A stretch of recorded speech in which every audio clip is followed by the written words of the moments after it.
Madam President, are you ready for me to call roll? Trish Bodie, Here. Gloria Gonzalez de Lucia, Here. Alexis Grimes, Here. Sade Fashokun, Aaron Johnson, Christine Maurer, Here. Anna Smith. Here. All right, with a quorum of the board present, it is 6:16, and I call Leander ISD regular board meeting to order. We will go ahead and proceed down our agenda items and move to our opening ceremony, our Pledge of Allegiance.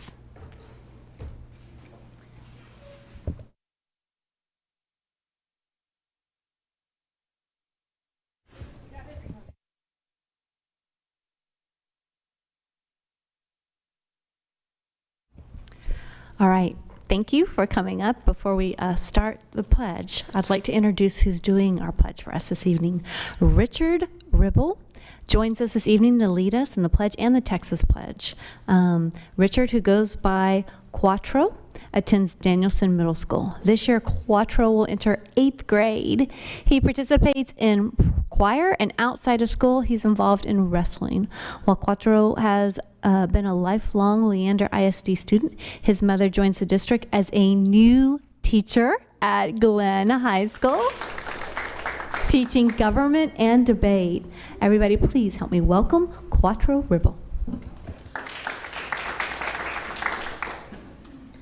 I pledge allegiance to the flag of the United States of America and the republic for which it stands, one nation, under God, indivisible, with liberty and justice for all.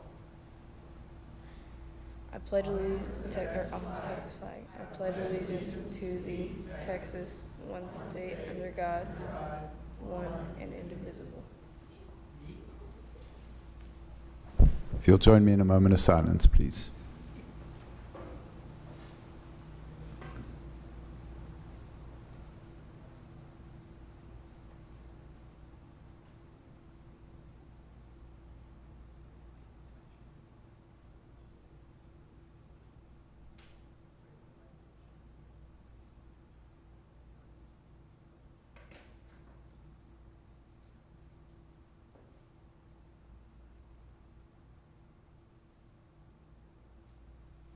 Thank you. All right, we'll move on to our recognitions, but I understand we do not have anybody for that. So we'll go to our next agenda item, communication and announcements.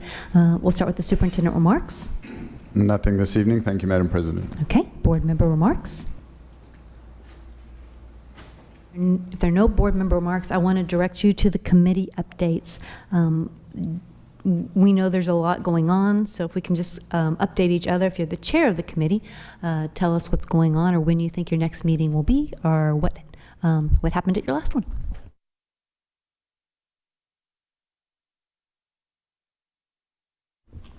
Trish, I know our safety and security committee is meeting on Monday night, but I don't know when our long-range facilities. I'm trying to figure out. The policy committee, we need to gather and get some time scheduled with Sean. And we currently don't have a chair for that committee.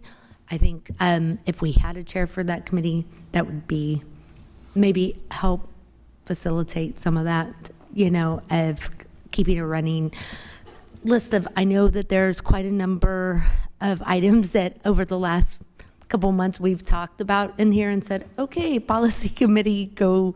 And so I think that I know we have a growing list of items. So I will get in touch with Sean and we can get some items scheduled. Great. As the chair of the Board Operating Procedure Committee, we are waiting for Policy Committee to meet so we can ensure our board operating procedures are in line with our policy. The Legislative Priority Committee meeting has met. We will continue to meet as hearings come up dealing with public education. There will be another upcoming hearing on accountability. The board will be ready and stands ready as we've spoken as legislative committee. We'll let y'all know if there's a need for the Board of Trustees to go speak. Otherwise, we will continue to monitor the hearings. The legislative priorities we adopted and sent on to TASB will actually be taken up this weekend. That's actually where I'm going to go tonight. After this meeting, I'll be hearing how those resolutions play out as my part in my role on the legislative committee of TASB. And so we'll be reporting back to the district what happened with our resolutions, if they were adopted or not. So I'm hoping they keep moving forward. The Diversity and Equity and Inclusion Committee is going to start back up in September, so I'll have an update after we have our first meeting.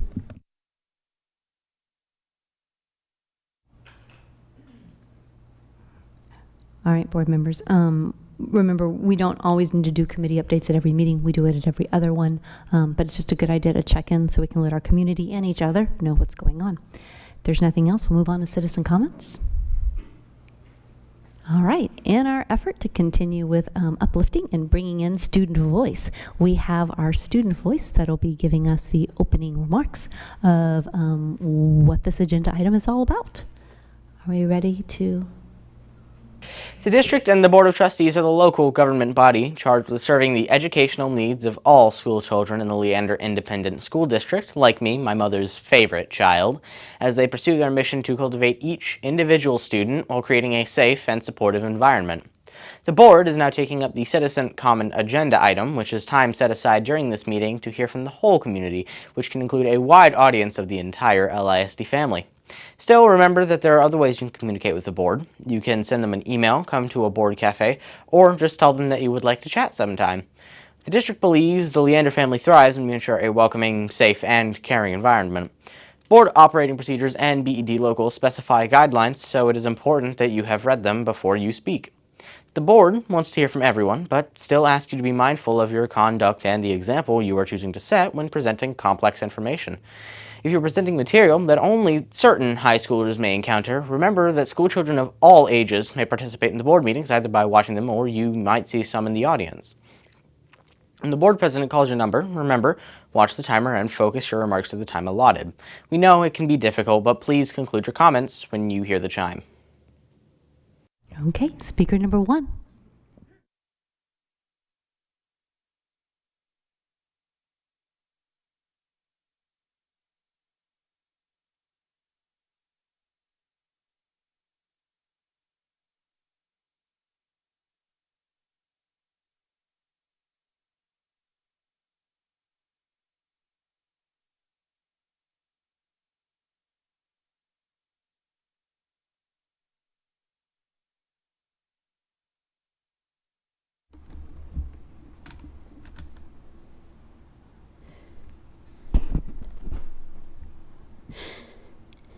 Because we're a great nation, our challenges seem complex. It will always be this way. But as long as we remember our first principles and believe in ourselves, the future will always be ours. And something else we've learned. Once you begin a great movement, there's no telling where it will end. We, the people, tell the government what to do. It doesn't tell us. We, the people, are the driver. The government is the car. And we decide where it should go and by what route and how fast. Almost all the world's constitutions are documents in which governments tell the people what their privileges are. Our Constitution is a document which we, the people, tell the government what it is allowed to do. We, the people, are free. But man is not free unless government is limited. There's a clear cause and effect here that is as neat and predictable as a law of physics. As government expands, liberty contracts. Nothing is less free than pure communism. We must keep up our guard, but we must also continue to work together to lessen and eliminate tension and mistrust.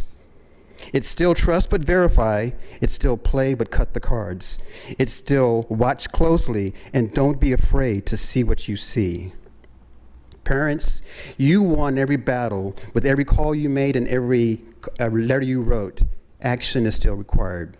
God bless the USA. Thank you, Speaker. Speaker number 2.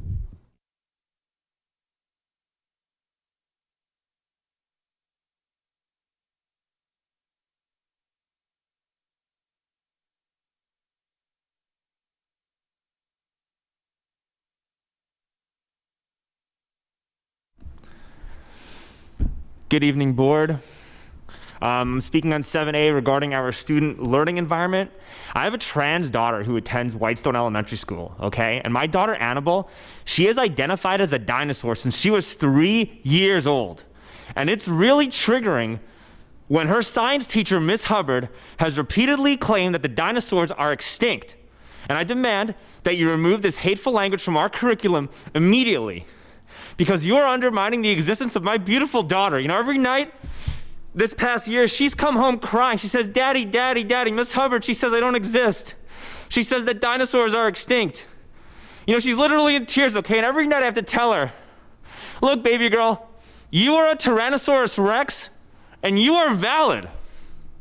You know, I see the pain in my daughter's eyes, and I can't even begin to imagine the pain that every other trans kid in the state of Texas has to feel on a reoccurring basis, especially if they are trans species. You know, the bullying, it's got to stop, all right? The transphobia has to stop. And Miss Hubbard, she needs to resign immediately. You know, the dinosaurs are not extinct because my beautiful daughter is alive and she is valid. Thank you.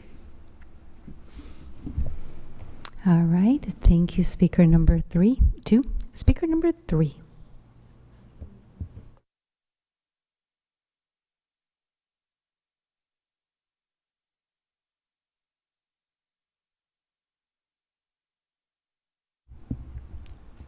Good evening, trustees and superintendent. My name is Mike Sanders, and I would like to say a little bit about a form of mental illness that exists within our school district.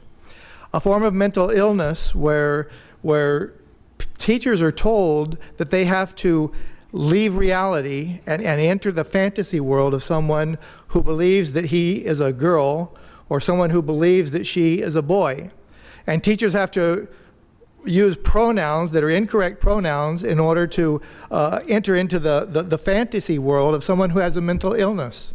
This shouldn't be allowed in our school district. We shouldn't force teachers to use improper pronouns in order to identify somebody. A boy is a boy, a girl is a girl. Boys should not be allowed to play girl sports. Boys should not be allowed in girls' bathrooms or in girls' showers. Girls should not be allowed in boys' bathrooms or in boys' showers. We shouldn't be having children having sex in the bathrooms in Leander ISD like we do have. This insanity needs to come to a stop. And you folks, you need to return to reality, because as long as you promote this insanity, it's not going to stop. And until you, well, the fact is, you really, all 5 of you need to be replaced. The 5 who are up for election coming up in November need to be replaced so that we can restore sanity to our school district. All right. Thank you, speaker. Speaker number 4.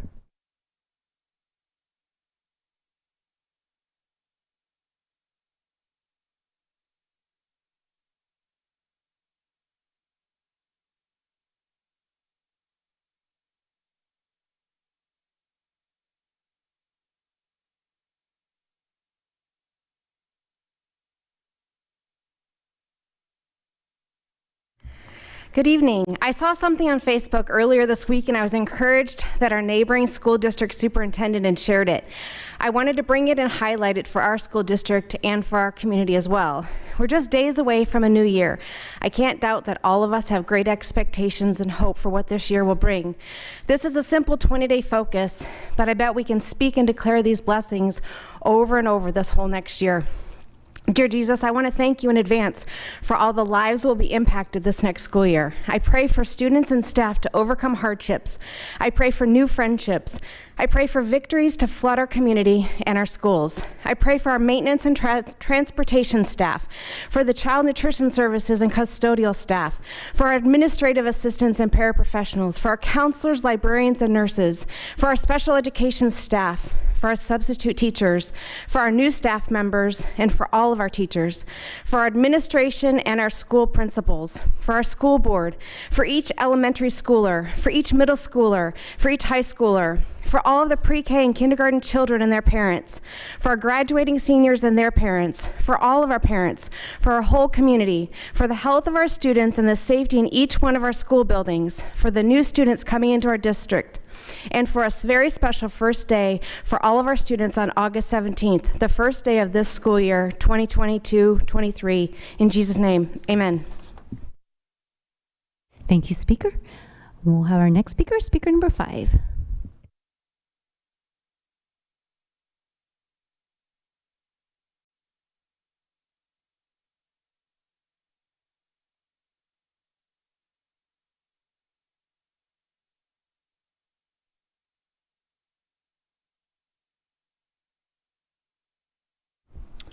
Good evening, board. I come to talk about how we are still broke. And I was surprised to hear from my subdivision, Treviso. They had a meeting last week, and they put in this meeting for our yearly annual, number 5, LASD Elementary School. Funding pending a bond election this fall. If passed, design and permitting could start in 2023. So I emailed Brad, as I was told he'd be the one to talk to, and I said, I see that someone put in there that a bond election is this November. Is that true? ? I thought they were voting only for the VADER, which is a tax increase to pay for the teachers' raise of 5% and the rest of LASD employees at 4%. So it's a tax to cover the budget, but not a bond tax to build schools, right? Thank you for clarifying this. I wouldn't want people to think if they voted for this in November for the VADER, they automatically get a school. Paul Gauthier. It's illegal for people to manipulate the system to tell people they're going to get something when the voters across the board have to approve it. Okay, thank you, Speaker. Speaker number 6.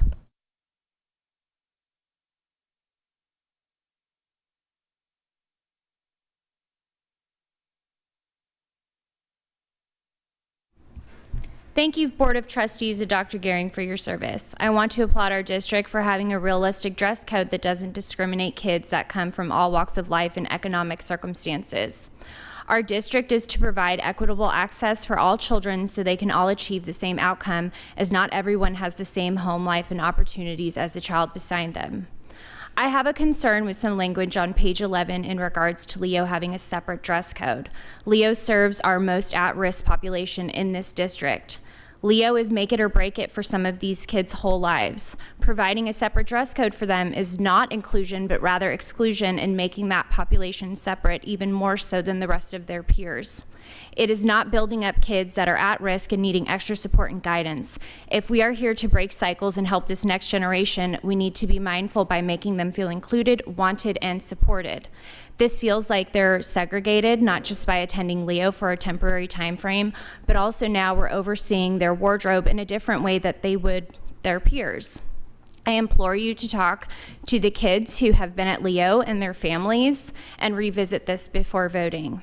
I want to also add, speaker number 2 calls himself an entertainer on his Twitter and notes that he is a pedicab driver who makes rap songs about conspiracy theories and speaks at city council meetings. His purpose is to instigate and make mockery of meetings for retweets. Thank you. Thank you, Speaker. Speaker number 7.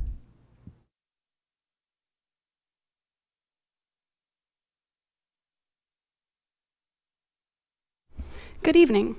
My name is Alexis Huddleston, and I'm going into my 5th year as a teacher in LISD. I love the opportunities that this district provides to all my amazing students and colleagues, and that's why I'm all in for the voter-approved tax rate election, or VADER. In November, voters will be asked to approve a tax rate increase to the Maintenance and Operations, or M&O, budget. According to Texas law, the language around this ballot measure is already set, and admittedly, it's very confusing, so I want to take a moment to explain the situation. Voters' taxes are connected to our 2 main budgets in the district, M&O, which takes care of our day-to-day finances like teacher salaries and special programs, and interest and sinking, or INS, which takes care of paying back our bonds. As a school board, you've done a wonderful job of aggressively paying back on our bonds, and this has significantly improved LISD's financial position. Because of this, you all have discussed decreasing our INS budget to offset the proposed increase to our M&O budget. Unlike the tax increase the M&O would see, the tax decrease in the INS does not require voter approval. This is important because the ballot language will not include a comparison between voters' overall current tax rate and the proposed one. So while the M&O tax rate would increase, the INS tax rate would decrease, leading to an overall lower tax rate for voters. The positive impacts of increased M&O revenue paired with the overall decrease in taxes is why I am all in for Vader. Please visit leanderisd.org/smartmoney for more information and resources. All right, thank you, Speaker. Speaker number 8.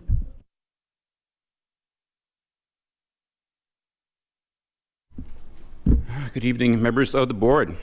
How are you tonight? I wanted to ask you if you understand what, or maybe you've heard of the phrase, silence is violence. I'm pretty sure you have. The BLM organization made it very commonly used back in 2020. As they marched along, they chanted that. So what does it mean, though? Does it mean anything? I don't think it means anything. I think that's the point. It's Orwellian. If, however, you substitute censorship for silence, you gather some meaning back, okay? So my point is, censorship is on the violence spectrum, okay? I would submit to you.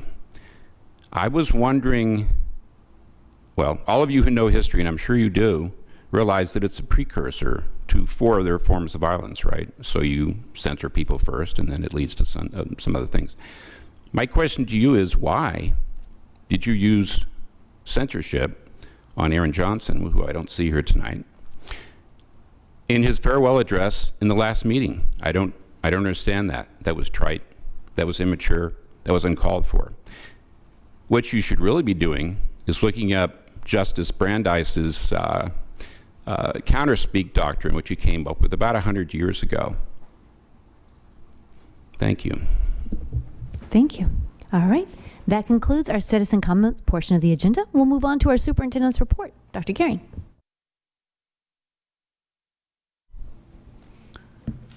Thank you, Madam President. We had a wonderful Culture Day yesterday for over 750 new instructional employees to the district. We had a lot of new folks coming into the district, and we had to split that into 2 different sites yesterday, but really had an incredible time. And so I wanted to share on this picture just some of the great teamwork and conversation that happened as they explored the Leander Way, and started to come to an understanding of our culture and the founding documents that we have. Here's just a few more pictures, and I just want to read you 2 quotes from our feedback that we got from a couple of the folks who were there. Focusing on culture first is a huge change from districts where I've taught previously. Culture and how a district values relationships, community, and collaboration are huge indicators of student and teacher success. I am so excited to be a part of LISD. And secondly, it is so incredibly refreshing and affirming to hear leadership talk about students and learning in a way that resonates with what I know and believe. We want to give you a quick COVID update. We want you to know that we're watching both our Williamson County case data and our Travis County case data very closely. We were in a similar position at this time last year in terms of numbers, but we're getting quite a different reaction as we progress through the COVID cycles. And so we're just want you to know that we're watching carefully and that we're paying attention to what's going on. One big change that we got from the Department of Health Services, which is good news for us as a district, is the change from 10 days for student quarantine to 5 days. To match with the adults, and so that allows us to get our students hopefully back into the classroom much quicker than we have been able to over the last couple of years. So we're excited about that change. With that, I'd like to invite some friends to come up and help. We have a quick update while they're coming up. I'm going to talk a little bit about enrollment, and I'm going to start on the right-hand side with our PASA moderate projection of 43,720 for this coming year. That, remember, is a snapshot number that they give as projection. They're about to come and do an update in a couple of months, and so we'll be watching that very carefully to see. Our budget number is at 43,215. You can see we ended 21-22 at 42,103. And right now in our system, we have 42,409 students on the books. I just remind you that those students on the books is really a projection as of right now. And as we hit that first day and start to see the whites of eyes, then we'll bring you much more accurate reports as we go forward over the fall. But we want you to know we're in the ballpark, and we're watching those numbers very carefully as well. All right. Carrie Lynn's going to give us a quick staffing update. Yes, quick staffing update. The good news is we've decreased our number of vacancies in all areas with the exception of high school special education teachers. So the numbers coming down, we're at 185 overall, 43 grade level content teachers, 36 special education. So good news on that front. Non-campus vacancies coming down a little more slowly, but coming down, going in the right direction. So that is good news as well. And then substitutes increasing. We are at 425 processed from the 318 from the last board meeting. So people are starting to respond to the call. People are getting a little closer to school, so we're seeing more and more actively participating in getting processed. So we're happy about those numbers.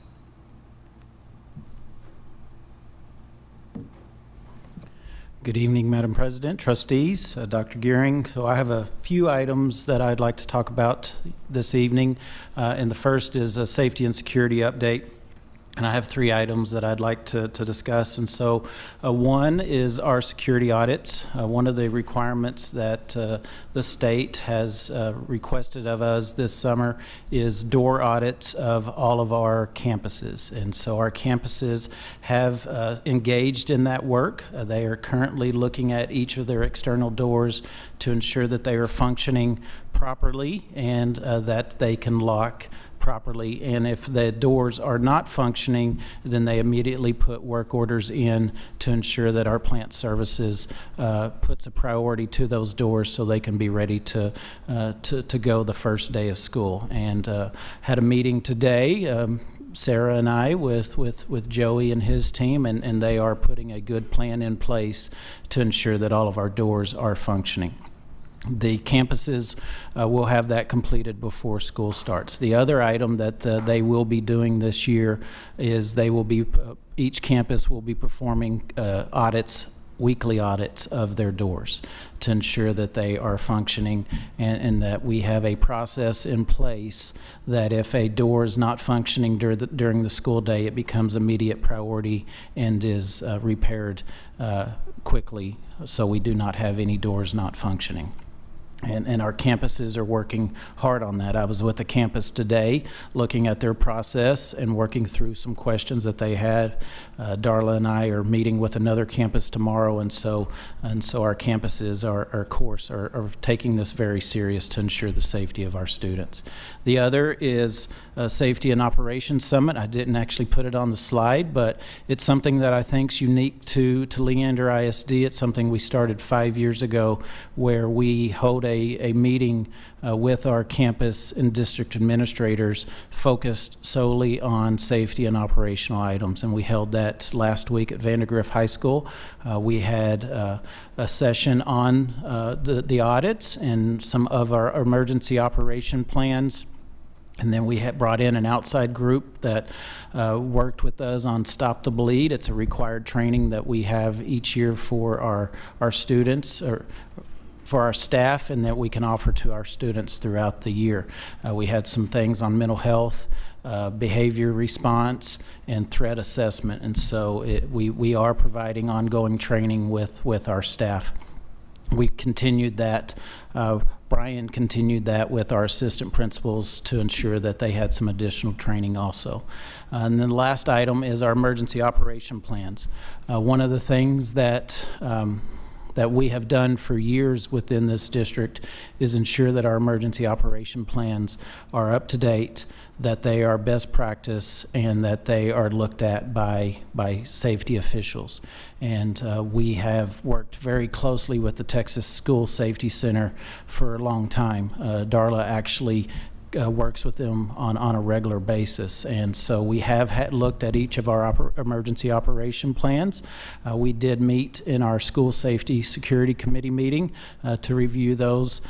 We have another School Safety Security meeting on August 8th, but we have been reviewing those. We train with our administrative staff on those to be prepared regularly.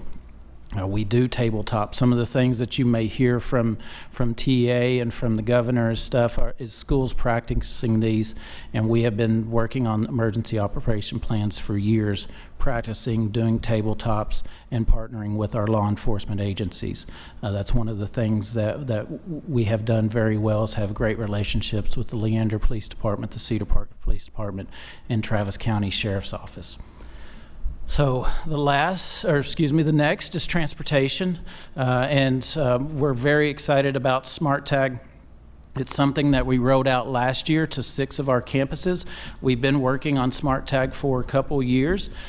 We wanted to make sure that we had everything in place, and so we started to install the equipment last fall. It took, with the delays in getting supplies and stuff, it took a little bit longer than we thought to get all the equipment in and installed, but we were able to have it ready for the spring semester, and we rolled it out to 6 campuses, and it went over very well. Our principals were very pleased. We had very good feedback, and so we have moved forward with implementing Smart Tag on all of our campuses. It is, if you don't know, I won't do it justice. It is on our website, and there's actually a video if you go to the transportation website so you can see more about it. But our students will be given a bus pass, and they will actually check into the bus, and so we know exactly who is on our buses at all times. And then they check out, they scan their bus pass when they get off the bus, so we know who's on and off our buses. Parents will be able to know when their child checks into the bus and when their child checks off the bus, and through the app they can actually know exactly where their child is at all times. And so our principals were very excited about this. At the Safety and Operations Summit, we met with all of our principals to roll this out to them to answer their questions. Our transportation staff will be at our elementary campuses for sure, answering questions at open house if parents have questions. We have been sending out information. Our website is up to date, and so Smart Tag is another safety item that we are bringing to the district. We get lots of calls, as you can imagine, when a bus is late. Parents can now see, administrators can now see exactly where that bus is and exactly when it's expected to arrive at each stop and at each campus, and so really excited about Smart Tag. Transportation is currently in the process of getting routes. We know parents are ready for those routes. It takes a little bit of time when we have to change and update routes throughout the year, but we anticipate them being released tomorrow. We are on track to have routes released tomorrow. Don't hope 100%, but that is the anticipated route release is tomorrow. I know Carrie Lynn shared a little bit about transportation and hiring, and the good news is we have 15 bus drivers. We are 35 short. We are 15 bus drivers in the process of training and hiring, and so the numbers don't always reflect that because they're not officially hired yet, but we do have 15 bus drivers in the queue to be hired. And the last one is CNS. I know we have discussed this and released this multiple times, but we are going back to paid meals this next school year. The federal government and TDA did not extend the free meals program, and so we are going back to paid meals. The good news is because of the health of our child nutrition budget, we were not required to raise the fees, even though we have not had done anything to our fees. And so our fees do stay the same as the last time we charged for meals, and the website has the meal prices posted. And then the last thing, Sodexo has have gotten all their staff hired, and the administrative staff, and they are here working. And another good news that they had a very big event last weekend in hiring, and we have 29 CNS staff waiting to be, they're in the fingerprinting process, and so that CNS staff number should be dropping, and they are working very hard. Their HR department is on the ground working very diligently to hire, and so those the CNS numbers should be going down too as they move through the fingerprint process. I ask a question. Yeah, I was actually going to say, board members, before we move on, so we had Dr. Gehring roll out his information, we had staffing update, and John, I think this might be a good pause to catch up and see where our questions are. I had a question about Sodexo. I know that they had a meeting, I think it was last week or earlier this week, with our current employees, trying to get them to move over to Sodexo, and they had a deadline on the date that they had to give for that. I was wondering if you could tell me why there was that deadline and why we were trying to move them. I know there was a lot of concern from employees, especially for fear of their TRS, which rightly so. If they put in a lot of years to their TRS, we want to make sure that their positions are safe. If you can help me with that. And then the second part of that, a question that I've heard a lot is, if someone were to leave as an LISD employee and go to Sodexo, in 2 years, if we didn't renew Sodexo's, if that contract was not renewed, what would happen to those employees? Would they, if they've been employees of Leander for 15 years, went to Sodexo, became Sodexo employees, they're like, what if this falls apart and in a year or 2 years that contract goes away? Do we just lose our jobs? And so I know there's a lot of concern that they have to make a decision quickly, and they don't have all the answers to be able to make that decision. So Luckily my backup just came in the door. I was wondering if Brandon was behind me, so I'm going to let Brandon answer those questions. I'm not sure on the deadline stuff. So let me clearly state, Sodexo is not making anyone move, and that was not the justification for the meeting. Really, it was an informational meeting to make sure everybody knew what Sodexo was offering. And so no, there is no push from Sodexo to make all the employees that we currently have. We love our employees. We want them to make sure they're happy, but we need them to have all the information that's available to them so that they can make that decision for themselves. And that's really what the meeting was about. So the deadline, though, was so that we can start clearing up the books to some extent to make sure we know from what they want to do and how many positions we still need to hire, vice versa with whether it's going to be a Sodexo employee or whether it's going to be an LISD employee. We've actually promoted several employees to team lead positions. We had 4, I think, employees that we just moved up to team leads. And those still had the choice to stay within LISD. How about that second question? What would happen with those employees if this contract, something went wrong in a year, 2 years? Would all of those employees be terminated? Would they go with Sodexo? Would they still be LISD? What happens there? So if they're currently LISD employees, they will stay LISD employees if we were to change contracts next year, which would be the first available opportunity. Any of the ones that are currently Sodexo employees, because any new contracts that we are going to have, that's a large amount of staff.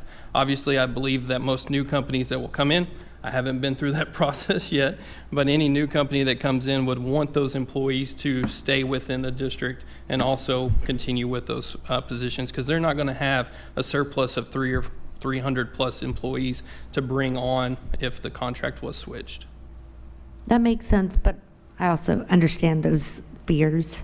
Oh, for sure. And we've had lots of, so team leads came back today.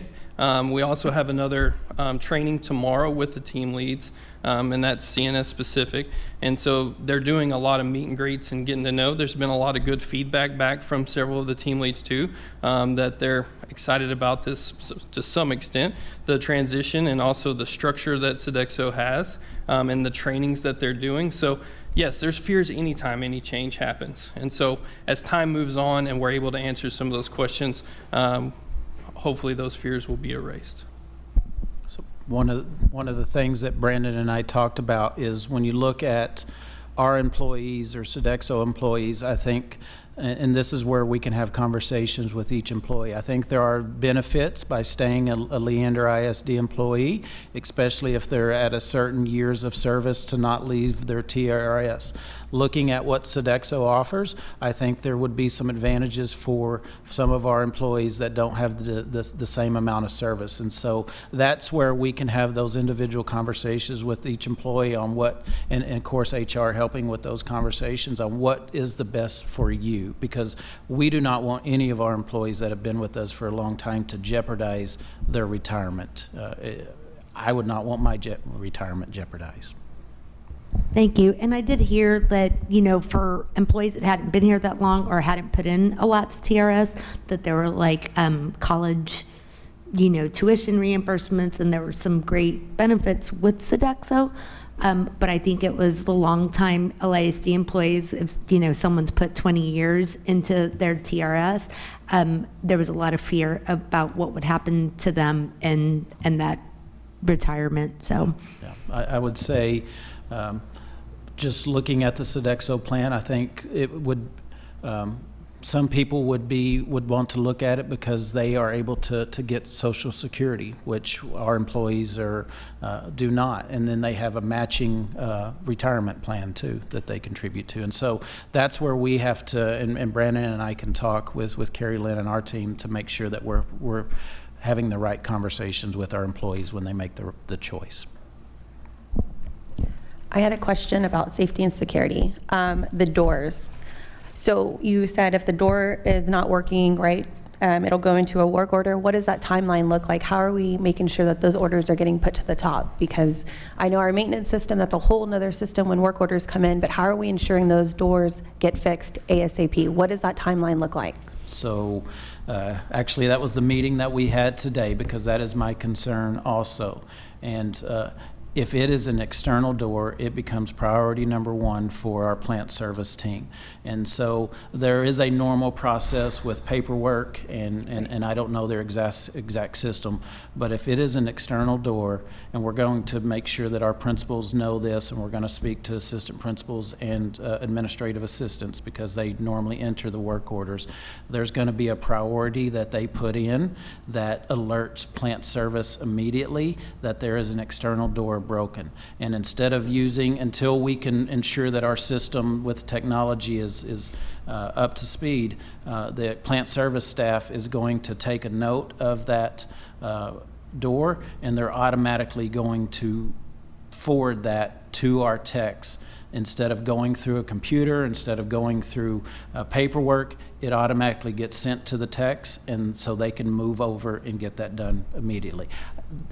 Our techs are spread out across of course, the district, and so one of the conversations we will be having is until the tech can get there, principals, assistant principals, here are the ways that you can secure that door until tech can come, to ensure that it is not either open or unmanned or not functioning. And so our electronic doors have a trigger in them. These are the doors that are not electronic, and all of our electronic doors automatically go to the lock position.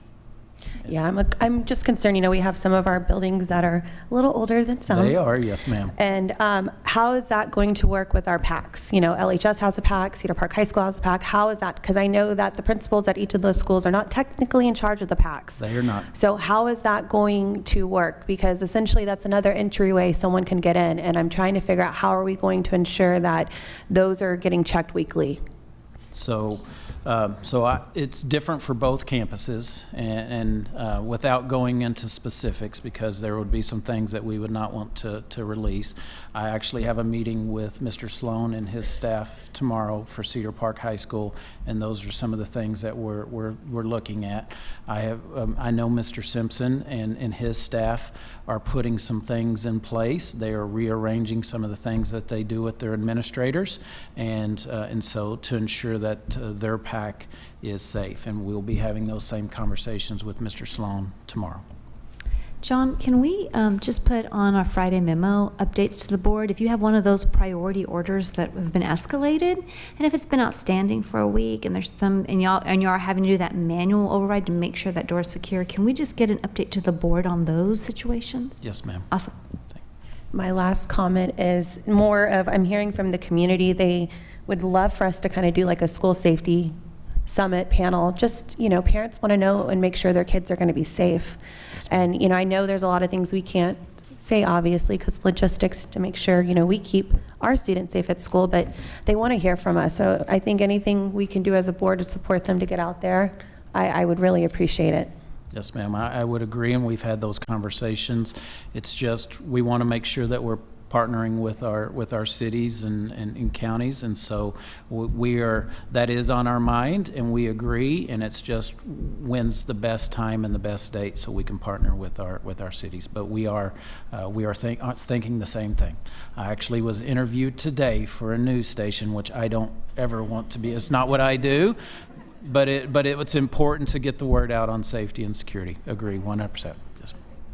Board members, any other questions? Dr. Gehring, if able, I know it's hard, it would be great to see if we can do a percentage or a thought or maybe anecdotal information on how many students we think are enrolled that are new to our district, like coming. I mean, there's community new, there's out of state, and I saw that. I think that's important maybe for the board to understand the new community members that are coming in, especially as we think about long-range planning and those things. Yeah, we're working on the new to district students. Out-of-state students are a little bit more difficult to track, and so we'll look into that, but that's a little more challenging for us. Maybe we'll just say new to district. Right. Yeah. And the same thing for our employees. I was so excited. I loved our culture day. And I talked to a fabulous new hire. She's from out of state. She moved here 1 month ago. So good job, administration and principals. I am seeing information on all the social media sites that I happen to even glance at. Leander ISD is out there. Our principals are out there asking for people. I see HR out there asking for help and support. You are doing, I think, a phenomenal job based on the numbers that we're seeing. I think that's evidence of all the work. So thank you all for doing that. And that we have a new teacher who's ready to join 1 month after moving here. That's pretty powerful. So thank you all so much for that work. John, I was looking, your title is Assistant Superintendent of Campus Activities and Support. I want to make sure I got all the pieces in the right. There are a lot of different areas. This is only a few of the areas that administration's working on. This is a few of them. Thank you all for your support. Actually, everybody, this is support for our teachers and our students, so we appreciate that work. I have one question is where I'll end it, though. I probably should have started with the question so I could have ended on thanks. I'll remember that next time. But my question is on, and I've asked this since I've been on the board in 2015, is I would love to know how our students are doing the take-up rate of their lunches or their breakfast. And I get it that it's a hard number to get because not every child has their favorite food that day, and how would you measure? And I don't know what the answer is. So I'm giving you a challenge, if you will. I would love to know if there's any way we could figure out some type of metric or measurement or something to help us know how are our meals meeting the needs of our kids. So, thank you. I would agree, and that is one of the things that we can work with Sodexo. That is one of the things that they said when they went through the process, is ensuring that they're getting feedback from students to make sure that it's meeting their need. And so we will make that a priority throughout this year to see if we can come up with some measures. Thank you very much. And I know we did Flavor Fest, so I see us making progress. I'm just saying, I don't think we're done yet. I think there's more we can do. And continuous improvement, in the spirit of that, I think there's more we can do here. So thank you. I would agree. Okay, is that it? All right, next. All right, I am very excited to get to talk to you a little bit about the work that our amazing teaching and learning team has been doing this summer. We partnered together in the summer with our instructional coaches and our amazing classroom teachers, like you mentioned, continuous improvement, Trish, in a spirit of continuous improvement. So we're going to start by talking a little bit about the beginning of summer. So just as soon as school gets out at the beginning of the summer, our teaching and learning team works with curriculum design teams of teachers where we write curriculum, we revise curriculum, we enhance curriculum, and it really is based on our continuous improvement mindset, and it's informed by our teachers and our students and the feedback that we receive over the course of the year. It's every content area is addressed in the summer, and it is a very busy time, and it's a great opportunity for our teaching and learning leaders to collaborate with the campus staff to figure out exactly what needs to happen.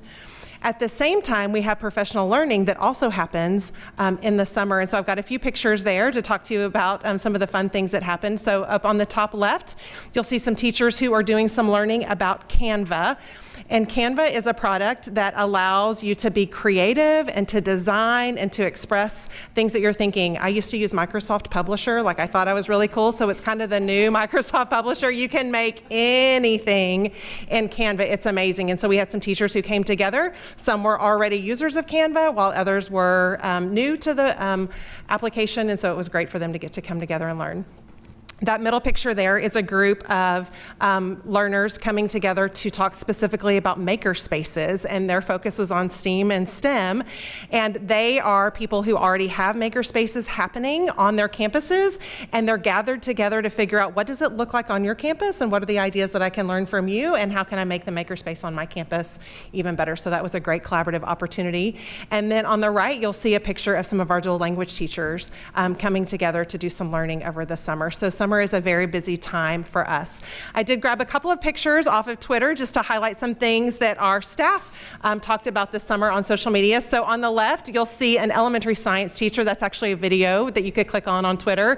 And they're doing an experiment where you touch the Q-tip down into the food coloring, and amazing things happen with the food coloring. So this was an opportunity for our teachers to try the experiences that our students are going to get to experience in the classroom, and then they can provide feedback on were the directions clear? Are there things that we would want to change? Is there some reflection that we would really want them to be able to do? Does it really help us meet the needs of the standard that's expected? So a great opportunity with our teachers. And then on the right, what you see are some teachers who are coming together, and they are beginning to draft some ideas for a course that they want to propose in the fall. And so we have teachers coming together to get ready for new course proposals. And then you guys know that beginning of year professional learning started for us yesterday, greeting and welcoming our newest teachers to Leander ISD. And the goals of professional learning at the beginning of the year is we really want to ensure that our teachers feel ready and prepared to welcome their students. We want them to feel confident in their teaching journey. And we want to provide them not only with updates with our curriculum, but also provide them choice in their learning. If I've been teaching my content area for many, many years, the needs that I have as a veteran teacher are very different than the needs of a new to profession teacher. So just like we want to see autonomy and student agency in our classrooms, we want our teachers to feel that as well. And so we have a lot of choice that's provided to our teachers as they go through their learning experiences here at the beginning of the year, so that they can ensure not only are they getting the required trainings and the required learning, but they're also able to learn about some things where they feel like they really need to grow as professionals. So it has only just beginning, and I believe at our next board meeting, we're going to dig in really deep with summer professional learning, and you'll get to hear about some of the great things that happen. So as we wrap up, I'll let you ask questions here, but it's so great to see our students welcoming our students back. So we've seen at all of our middle schools, for instance, 6th grade camps, and so all of those slightly older students, the cheerleaders, the band, all of those kids are involved in welcoming the new kids to their campus, and so it's another really great tradition that we have in Leander ISD. We're happy to answer any questions. Well, there you go. All right. Thank y'all so much. All right. We will close that agenda item, move on to our actual action items. Student experience is where we're going to start. Early college, high school summer bridge update. And I understand we have guests for this agenda item as well.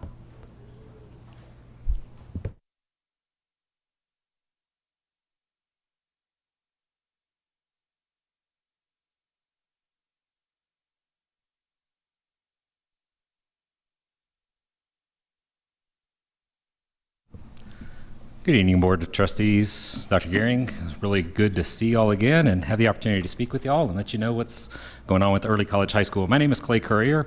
I'll be serving as the principal of Early College High School, and I want to go ahead and pause for a second and let these two fine ladies introduce themselves, and then I'll introduce some of the folks we have also in the gallery this evening. I'm Kim Payne. I'm the AP at Early College. Nice to see you. I'm Heather La Contera. I'm the counselor. And then we have some folks back in the gallery. I'm going to ask them to go ahead and stand, if y'all will, please. So these are some of our fine staff and support folks at Early College High School. So we have Alana Grande, Marguerite Swilling, Dawn Altman, and one of the other folks that actually moved into the area from out of state, like Ms. Bodie mentioned before, is Victor Hicks to join our team. So first and foremost tonight, the purpose of this is to just discuss kind of where we are with Early College High School and the ground that we've covered since our unanimous decision in January to move forward with the campus. So since then, we obviously had a lot of ground to cover. We went through a process where we got our application out in English and Spanish. We made sure that that was digital and it was paper applications so that every single student and every single family inside of our district had the opportunity to attend Early College High School if it was the school they wanted to choose. After that application process, and we collected that, we moved forward with the interview sections, and we made sure to answer any questions that parents may have regarding accommodations and any modifications for students so that, again, every student that attended the campus will be supported, empowered, and reach their goals. So this all aligns with the strategic plan that we have within the district. Now, within our strategic plan, I'm going to go ahead and start at the top there with the empowered student learning. So at Early College High School, we're going to be using an inquiry-based model. It's going to be aligned with Wicker. And so that empowered student learning, those students are going to walk in, they're going to have an essential question, and they're going to investigate that essential question, not only at the high school, but at the collegiate level as they move through their programming.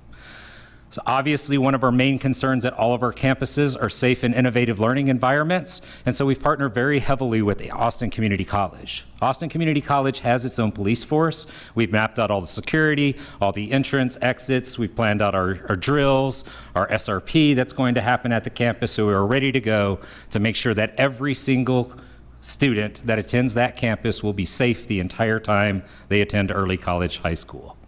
We've made sure that we're providing that equitable access through the weighted lottery process that was built upon the TEA benchmarks that were put out by as the standard for all early college high schools. Those had target populations, which include first generation college students and students that are typically underrepresented in institutes of higher education or IHEs. We also have impactful family engagement because we will be starting up our PTA this year. We will have student voice on that, and we're also planning on submitting some names for the Superintendent Super Advisory Council as well, so that they can immediately join in. And as they move up through the ranks, ultimately we're hoping that they will fill some of the leadership positions within that group. Additionally, we also have the early edition, which we send out every single week to make sure that families know what's going on, how they can be involved, and we're reaching out to the community to figure out which community partners we can strategically implement along ourselves with LISD and Austin Community College, which work in tandem with some of the programs that they're looking at starting. Last, but most definitely not least, I'm a firm believer in making sure that we have our empowered staff. And I'll explain why in just a second. One of the things that we pride ourselves in their district is that we always have spotters ready and we're ready to cover down whenever any kind of fun things come down the pipes, because we're always going to have unexpected things happen. So in my case, I've been working with the team and we made sure that we had everything ready for Summer Bridge, and that is going to be the bulk of what we talk about tonight.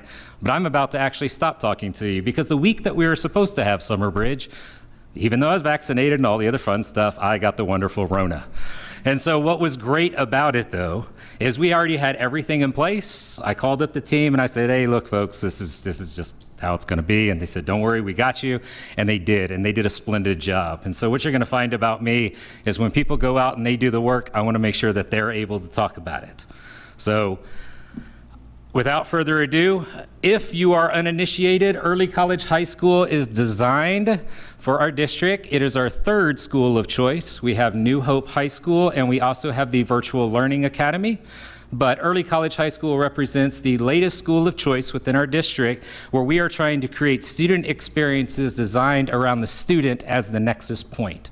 Not a square peg in a round hole, not a comprehensive high school. We're trying to build an experience where students can choose to go and make sure that they can live out the graduate profile following the Leander way and achieve all of their goals and aspirations. So that is an open enrollment program where students that complete the coursework will ultimately complete 60 hours and earn an associate's degree alongside their high school diploma with honors. It is 100% free to our families. So I'll go ahead and pause here and let these fine ladies take over.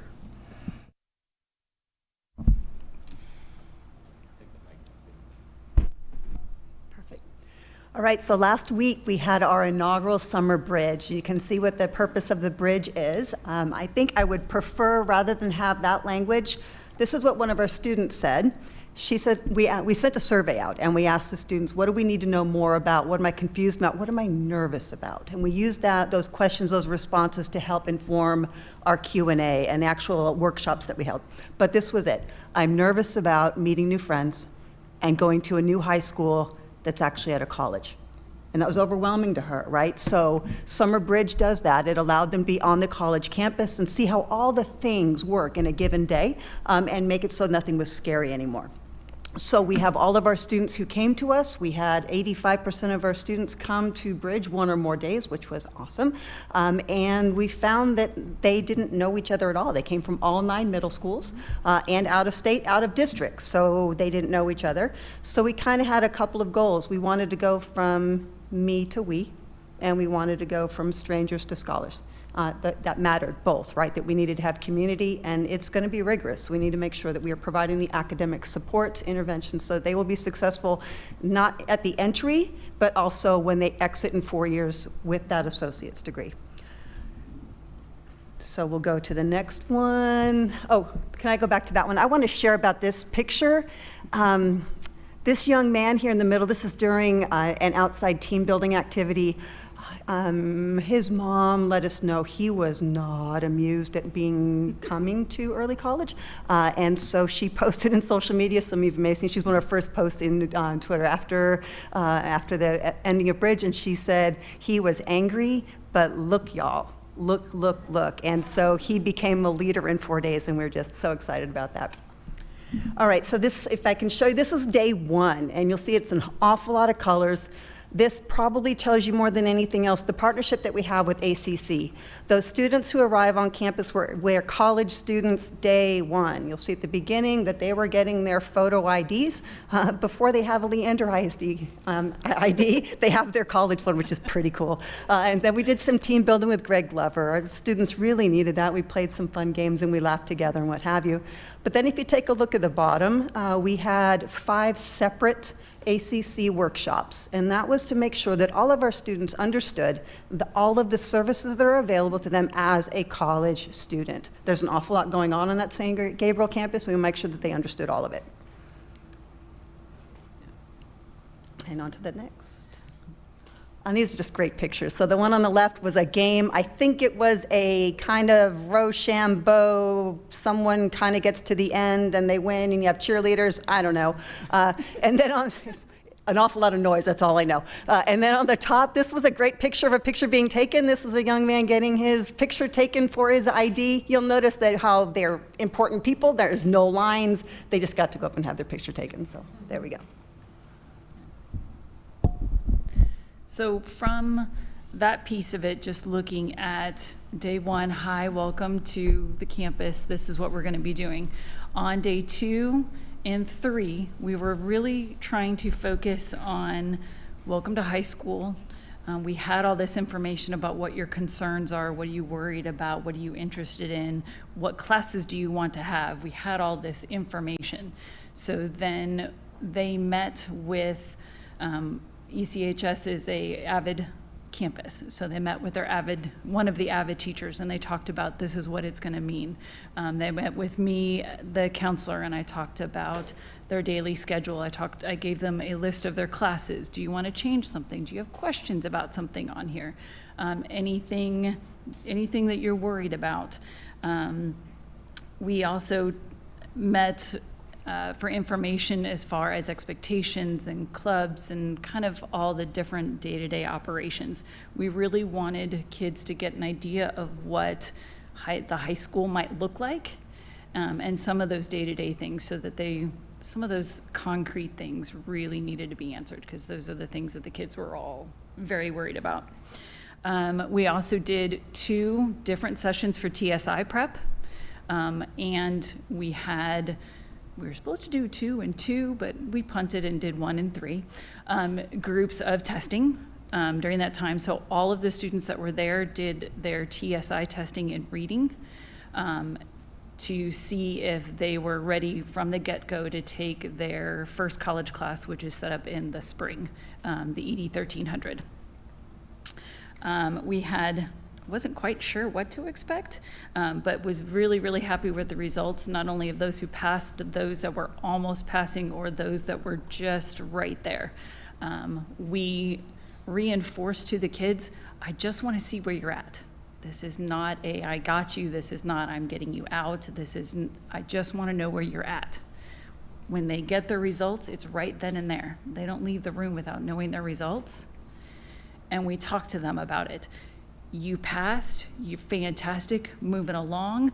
Your next step is this stop. Or you didn't quite get there, but don't worry, we already have these pieces in place. This was just to see where you're at, and we have plans in place for the fall. You're gonna retest in the fall, we're gonna get you there. Really trying to keep the students' not only fears down, but wanted to make sure they understood what we were asking of them, and then what that meant for their future. We want it to be inclusive, not, oh my God, I didn't do this and I'm out. It really tried to make that clear. After the summer bridge was over, we also sent that information out to anything that we went over in the bridge, like on my presentations and things like that, that went out to the parents. So if parents then had questions about the TSI, what to pass, how to pass, what do I do, prep work and things like that, they could get that information as well. So we were trying to bring it in and make sure they had stuff ready for on the way out. And then day 4, he's slow with the thing. All right, so day 4 was a day continuing our workshops, but it was really a day of reinforcement. We had some games that we played with the students. Then we had a scavenger hunt. We figured that Monday probably felt like they were drinking from a fire hose. It's an awful lot of information, and they didn't know each other. They were nervous. So we did an ACC scavenger hunt. The staff at ACC were remarkable. We had kids everywhere, and they had to take selfies, and it was hilarious. But they were wonderful and welcoming, and let them go into every possible office. That was wonderful. I feel at this point I really need to give a shout out to all of our partners. We can't do this alone. And you notice one up there, in addition to ACC, is our IT. Thursday afternoon, we did a tech distribution. We have some interesting challenges at ACC with internet stuff, and they need to do a different build and some other things, so they came and we had a distribution event, which was remarkable.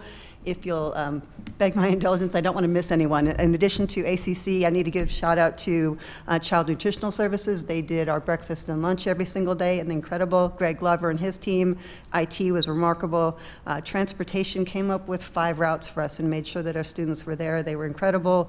We had parent volunteers. We did a sign-up genius. Parents really wanted to be their help, so they came and helped us check kids in. And then SCR did a remarkable job in helping us get our messaging out all the time. So I didn't want to miss anyone. So we'll go to the next one. That is not a stock photo. I just want to point that out. This is taken from our 3rd floor terrace, and there's a space about that big. You need to give a shout out to Daniel. He took that with a really cool camera. I don't know what he did with exposure, but it looks fantastic. Looking down at the patio when our kids were doing one of the games with Greg Glover. And then finally, this is our team. And I wanted to point out a couple things about our team, in addition to our very questionable fashion sense. That was, we're at Avid campus, Avid for all 4 years. And so many of us went to Avid Summer Institute, and we did reverse tie-dye as our own team building because we needed to come together as a team and build our own community. So that was the result. So forgive us, or I don't know, celebrate us, I don't know. But this is part of our team, and I wanted to share that our team is as wide in experiences in life and otherwise as our students. Amongst them, they speak 9 languages. There is 31 separate teaching certifications. They are first gen. They are at risk as kids. They were economically disadvantaged as kids. They're immigrants, and they're children of immigrants. So I wanted to point that out, that our students are going to see themselves in our faculty, and we are celebrating that. So one other piece to wrap it all up after this, in the spirit of continuous improvement, since we started with that, we did use our early edition, our weekly newsletter, as a special edition that was a post-bridge, and we made sure that there were links to absolutely everything that we talked about in every single presentation. We also at that time sent out a survey to all students and their families, and it was essentially a plus delta for them. What did you think of every single one of the workshops, whether it was ACC or early college? What did you think about child nutritional services and transportation and IT? And what suggestions would they give us for next year? We'll be using those suggestions as we plan for our 23 bridge. And with that, we will be happy to answer any questions you might have. Board members? I just want to say thank you. I think that was one of my big concerns was TSI. I just know how scary and what an obstacle TSI is for so many students, especially first gen to college. And I was planning to ask, I was like, my question is, what are they going to do about TSI? How are they? And I love how it's such a part of what you are doing, and not just a part, but easing those fears and working with them to overcome that if they need to. So that's exciting. Thank you. I was following along on Twitter. I know Greg Glover put some things up and things like that, so it looks like y'all had a really good time, and I'm really glad the kids got to connect before school starts. I have a question. Are we full? Like, did we meet the enrollment?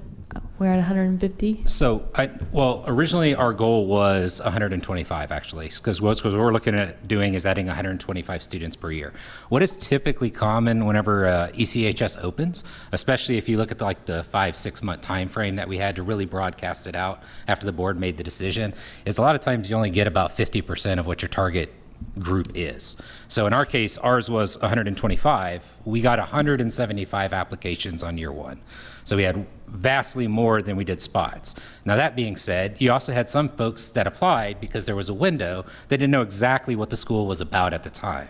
And so when that was the purpose of some of those interview sessions, and then talking parents through, what is accessible, what is not accessible, because again, it's a school of choice. We want those that are choosing to go there. So ultimately at the end of the day, our current enrollment is sitting at 113. As of today. So our goal was to definitely be above 100. We're almost to 125, which also allows us, over the last couple of weeks, we've had a few people that are moving into the area, and they were already approved at an early college high school for their 9th grade year there. So we're taking those students in with that acceptance letter and enrolling them within our program. So we plan on filling those seats, and the best feedback that I think that we've gotten so far from the community is we already have current folks that are entering 8th grade asking us when the application's going to go live next year, based off what they're seeing on the district website, based off what they're seeing on Twitter. So the groundswell is already coming. So we know that we are, with full confidence, that we are moving in the right direction for the district. Well, I am very thankful of this board. When we had those discussions, and we've had some late night discussions, sometimes till 2 a.m., but supporting this moving forward, and now to see it come to fruition, what you are bringing and what we're doing for the students in the community, I am so thankful for y'all. Clearly, it's a calling. It seems like it is more than just, you aren't treating it like a punch card, check the job and do it. There is a whole lot of you that we're seeing going into this, and I am so thankful for that. I know our kids, our students are responding to it based on the photos and all the things that you're showing us, and I love, love, love the intentionality you're putting into what a learning environment and a student learning experience can look like. So I am excited, can't wait to hear how this year goes. Thank y'all so much for bringing this forward, and thank y'all for all your work, and for the team back there. Just so great to meet y'all. We can't wait to have a visit with y'all. It's coming soon. So thank you. Yep. All right, we will move on to consider approval of the 2022-2023 Student Code of Conduct.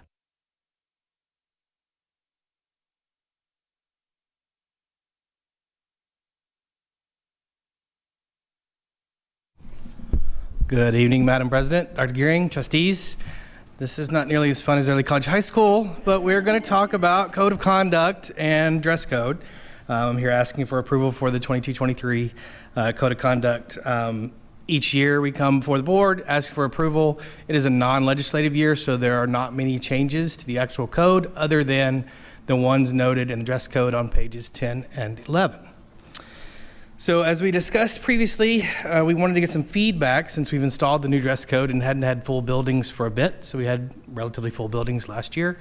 So I created a short survey that had 2 questions. How satisfied are you with the dress code, new dress code, from a scale of 1 to 5, with 5 being satisfied, 1 being not satisfied? Comments under that. And then secondly, did the new dress code impact you? And if so, yes or no, how did it impact you? And so I sent that to DWIC, got a sample of that, site-based committees at schools, and then student councils. There were 510 responses to the survey, and I'll give you a little data on what that looked like. So 63% of that was parents, 27% was staff, 9% was students, and there were a few others. That was a category that you could check. 30% were satisfied 5s. 35% were not satisfied 1s, and if you took 3, 4, and 5 and added them together, you got 52% were 3 and above. The average score by group, so parents came in on average at 2.9 on that scale, staff came in at 2.6, and students came in at 4.3. So with that kind of mixed bag of really don't like it or really like it, I decided to go back to the original committee that is comprised of all of those groups and get feedback from them. So I shared that data with them, including the comments.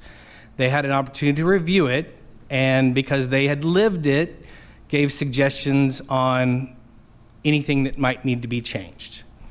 The result of that process were the changes to page 10 on the additions, and then Leo, because we wanted to be transparent, it came to our attention that it was not necessarily known that Leo had a separate dress code, so we wanted to include that in the dress code, just like we did with those courses for like safety or specific college readiness things that needed to have a different dress code, so that our parents were aware that Leo has a separate dress code. So I will entertain questions, and I want to thank the committee for taking time out of their summer, because we closed the survey right at the end of school, trying to get as many responses as we could. Then I went out to the committee and asked for them to give responses over their summer. And so I appreciate their efforts in working through the dress code again for another round. Before we go to questions, is there a place, I'm trying our new board Google Drive area, and so I'm trying my search function, because I don't recall seeing the results of that survey. Did we get that to the board in a Friday memo? No, it went to the committee. All right, I think but I can that would certainly be share it. Very helpful to have that. Sure. Okay, all right, board members, I was going to direct y'all to that so we could look at that as we were asking questions. Board members, questions? Yeah, I had a question about the Leo dress code, and I know I had emailed you a little since I was Yes, ma'am. on that committee.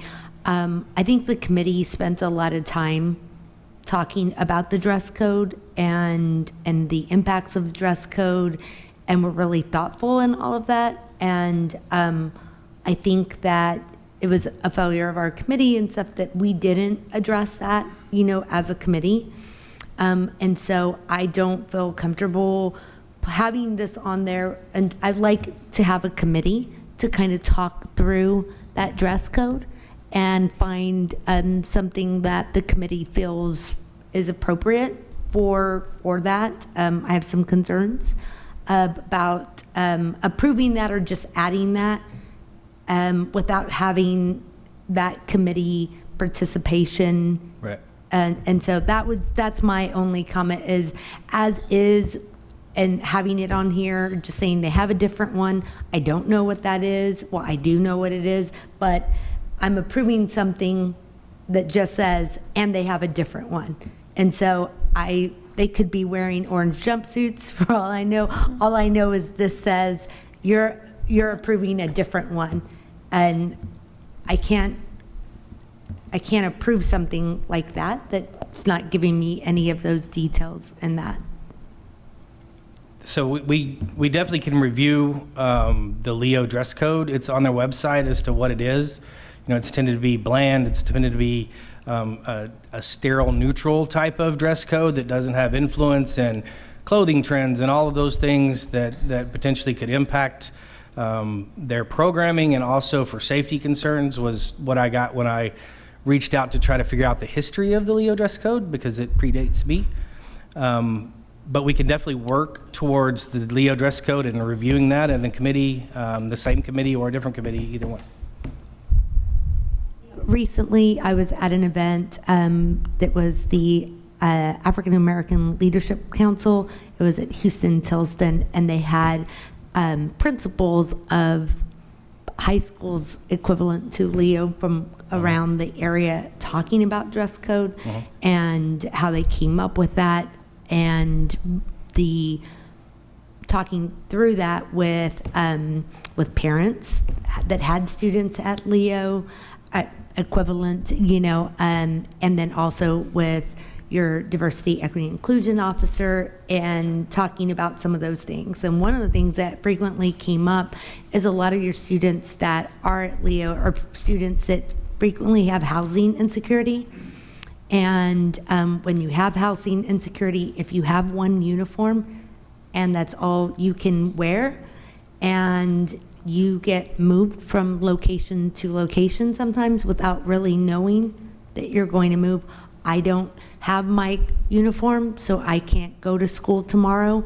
It puts these students on a path that then is even harder to overcome. And then there was additional concerns that there was a cost for that uniform, and there was an additional cost if you needed a plus size version of that uniform. And so I have some real concerns about all of those items of what they're doing to accessibility and those students being able to really be able to be successful. So I really think it's going to be like a committee discussion, and maybe looking at what those alternatives look like in some other places. Because I did talk about how there was a different dress code, and it was typically similar to this was our school district dress code, except there were some stipulations on that one, but it wasn't like a full-on uniform because of housing insecurities. So I know Leo does provide any of the clothing that that a student might need. They don't have to pay for it. It's they check it out when they get there, and they return it when they leave. So. But if they lose it and they don't come the next day with it. Yeah, I'd have to talk to them about the particulars of the ins and outs, but I know that on the front end, they do provide. Right, they provide it free if you're not plus size, and then if you lose it, there's a fee. Okay. John, do you want to? You seem like you wanted to say I something. did, yes, I do. Thank you. So any student that is assigned to Leo, if they are not able to use their own clothing, then we do provide clothing to them. The only time we will charge a student for not returning is if they do not return the item at the end of their assignment. Like we do with any other type of district property, if you do not return district property, we charge you for not returning district property. We do the same thing at the Leo Center. It is at the end of their term. Through my information that I received this week, they only remember one student last year being charged for an item that was not returned. And so we do not charge them up front. We charge them if they do not return it at the end of their assignment.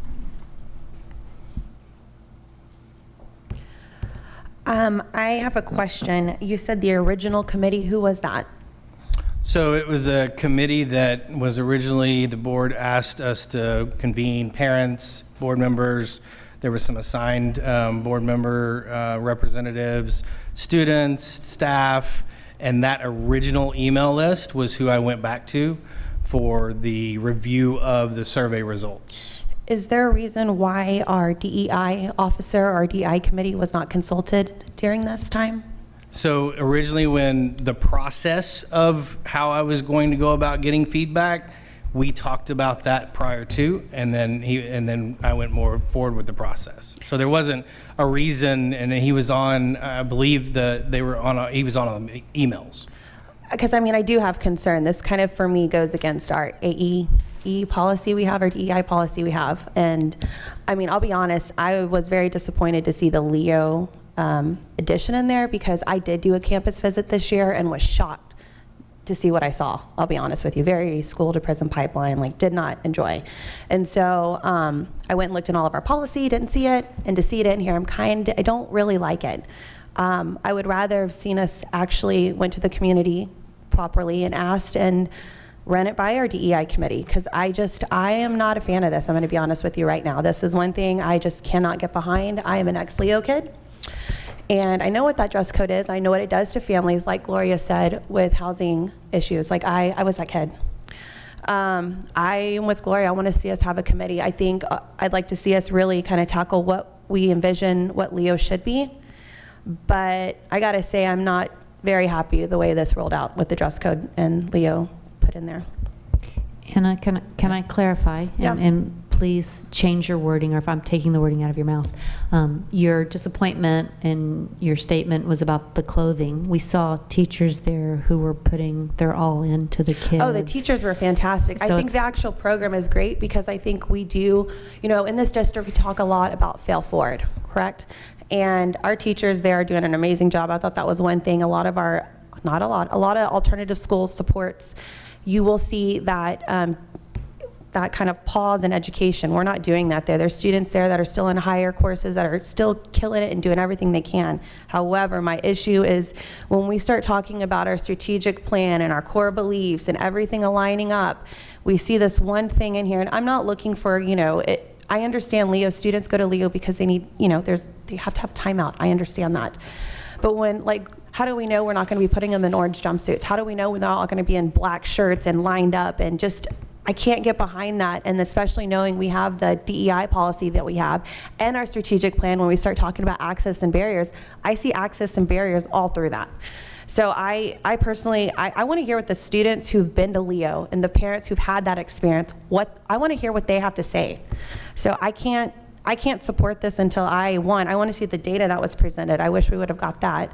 But two, I kind of want to hear from our students that have been through that process, who know what that's like, and I think then I'll feel better about possibly supporting this. Okay. I have a little issue with, on page 10, I feel like underwear or lingerie is redundant, and it points out toward girls, and I think I have a problem with that. I think undergarments is sufficient. I don't know that we need the words underwear or lingerie. I think it's redundant. Okay. And can you define on page 10 safety? Because I know I had heard some school districts are banning things like hoodies. So what does safety mean? I'm trying to understand It's So that highlighted was, in there. the recommendation there was around courses. We talked about the other types of specific courses that have a special dress code. This one was about like for welding, or that's the safety was, that's where that wasn't in the original. And so they caught that and they were like, oh, we have those kind of things in the To prevent Julian from wearing flip-flops to right. welding class. Those kinds of scenarios. Right. A few things. It seems like we've all the board members have pointed out all the changes. And so you started going from the top. I think Anna led us straight into the next thing, which is, okay, y'all had a change. Here's why you recommended it. I hear your Leo reason is for transparency. You want to start that conversation. I think that's great. We do need to be transparent and consistent. And then my question is, then why was your change with undergarments, underwear, or lingerie? I did look up the definition of lingerie, which is underwear for women. So for women, you can't wear, your clothes shouldn't display undergarments, underwear, or women's underwear, which sounds like it's being a lot. For guys, I guess not underwear or undergarments. I'm getting confused on what all this means. If this is kind of muddy for me, what happens when our teachers and principals are asked to enforce this? And what about our teachers? And you know, as a mom, sometimes I do like to go, see, baby, this is why you can't wear flip-flops to welding, right? It says it right here. So tell me what this language is supposed to mean. So from the committee, they had seen a trend over the year of those types of things being worn as outerwear, and so wanted to clarify that those things could not be worn as outerwear. That was the committee discussion around that. So this choice was undergarments wasn't specific enough. You were trying to get it all, anything, everything. Yes, ma'am. Okay. My concern with that is then like bra straps.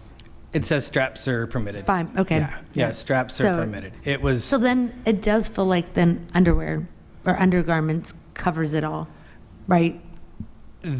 The committee had that language in there, so I don't.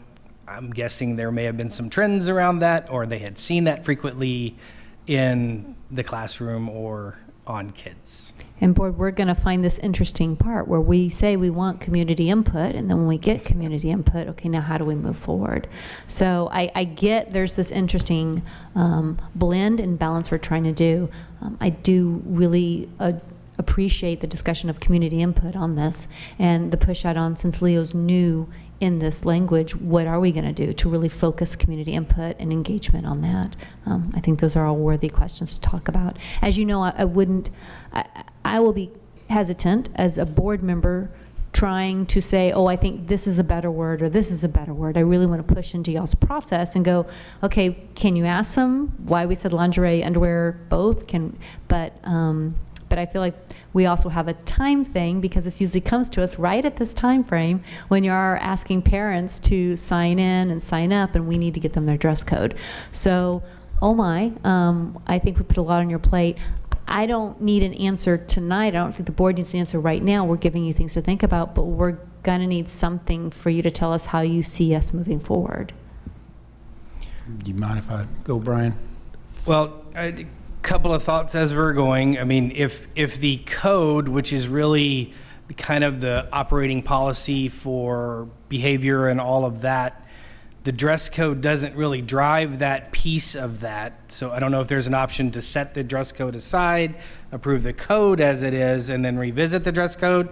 That potentially is an option. The dress code does not have to live in the code of conduct. It just did when I got here. Not to separate that from a board decision or involvement, but if we wanted to go that route. Otherwise, we can definitely revisit the language and come back to you soon with another alternative with that language around Leo or that language around lingerie undergarments. I mean, I think there's a couple of options there. We can absolutely review Leo dress code over the course of the year, involve committee and involve DEI and work towards that. I think, like I said, the reason that it was included in the code was for transparency, so parents knew, so that if they did experience Leo, they would know to expect that, not necessarily around the Leo dress code and what it involves. So we can definitely look at that piece of it. John, do you have? No, and Brian was going to say what I was going to say, and so we talk often about this. I think the one piece is the student code of conduct with the dress code, and of course, if there are changes that you would like to make as a board, we would be glad to make those changes. I think the one that I would agree needs more discussion. I've been in the district for 17 years, and I can't answer every question about how the Leo dress code came about. And so I have on my list of things to do to call someone that may have that knowledge. And so if there's many things that we can do. We know that the lingerie is a topic of conversation. We know that the Leo, I would say that the Leo conversation is going to be a longer conversation. And any changes that come through to that dress code is probably not going to happen in the near future, because we agree we want to have an environment that is at Leo that supports our students while they are placed there, but also makes our students feel like as they transition back to their home campus that they are prepared to transition back. And so agree on the Leo dress code. If that's something that you would like for us to look at, I believe it is time for us to look at the Leo dress code. That will take us time.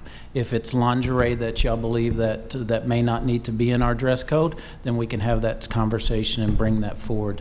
But the student code of conduct is one of those items, excluding the dress code, that we want to walk in the first day of school with our students understanding expectations. So can I take a stab at an amended motion? It's not for, is it for tonight? It's tonight. Oh, okay. Because we don't meet again before school starts. Okay.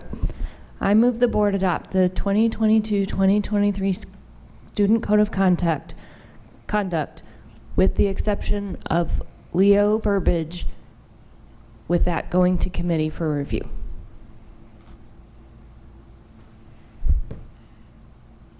Okay, and what would y'all interpret that as meaning if that was the motion that moved forward? So I am not a motion expert, but I see Gloria with her hand up over there. So your motion's on the table. I would feel more comfortable just approving the code of conduct without the dress code, because the lingerie, underwear, undergarments piece, it may, like you said, sometimes we want community. If I saw that data and all of that comments, that might be like, okay, this is what the committee, and we may get to that point of like, if it's what they said, I may think it's redundant, but that's what they said. But without that information, I don't feel comfortable adding that part. So I would just rather just separate code of conduct and dress code. So may I ask a clarifying question? So if we approve the student code of conduct, we know that we do not have another trustee meeting until the second day of school. So we would revert back to the current dress code, and you would like for us to bring the dress code back to the board potentially the 18th after you've had an opportunity to look at comments, or at a later date. Wait, I want to have discussion, but we do have a motion on the table. So Sorry, either I can withdraw. It's fine. Okay. It's withdrawn. Okay, but I like where you're going with it, Alexis. Yeah. So yeah. Okay. So go ahead now. I'm sorry. Please ask your question again. No, that's just as it. Agree moving forward with the student code of conduct. We will have school starting on the 17th, and we have another board meeting on the 18th. And so we would want to, is this moving forward with the current dress code as written and bring the dress code back again? Well, answer if this is an issue from perspective of how we're putting this out into the community. It seems like there's some minor questions, and I think safety is excellent, needs to be added to dress code. And if the committee wants this language in here on lingerie, they feel like it's something we need to address. We just need to hear that. Yeah, and if you could go back and go, did y'all, or whatever, however, whatever y'all need to do. If you think the survey information is good, we just need to clean that up as a board to be informed about what we vote on. Is there the potential for the board to vote on the things that we can address and clean up and take care of at our next meeting in the dress code. And then it sounds like Leo is going to need a longer thing. So can we do conduct tonight? Can we do a part of dress code at our next meeting, assuming we can get that addressed, and then we can do more in-depth study on Leo? Does that work? So I think to John's point, we do need a dress code for the start of school. And so if the board does not approve changes tonight, then we revert back to what exists, which really the only changes on page 10 and 11. They're highlighted in your document. So I guess we're striking those changes and leaving the dress code as it exists in this document and approving the student code of conduct without that. So perhaps that's the motion. It could be the motion. Let me ask you though, because we know safety was pointed out by the committee. We know there's some other situation they want to address in dress code. Can we amend that at the 18th with their comments if that's the way it proves out? I would say yes. If there's a piece of the language in the dress code that you want to add now, I think you could do that as well. Like if safety is unanimous, we can say we're going to approve code of conduct with safety and then take the others out, and then we can bring that back once we get there, if that's something that we want to Can I suggest that we give you the data in Friday memo, and then if I get information from board members that say, yes, we want to put this back on the agenda, then we can put it back on the agenda for the 18th. Okay. So the motion would be, Alexis, you want to take another attempt at this? No. Because it looks like it would be the student code of conduct as presented with the exception of the dress code. Does that work, or, No. or how, with exception of the dress code changes? How if it's just moved to adopt the student code of conduct?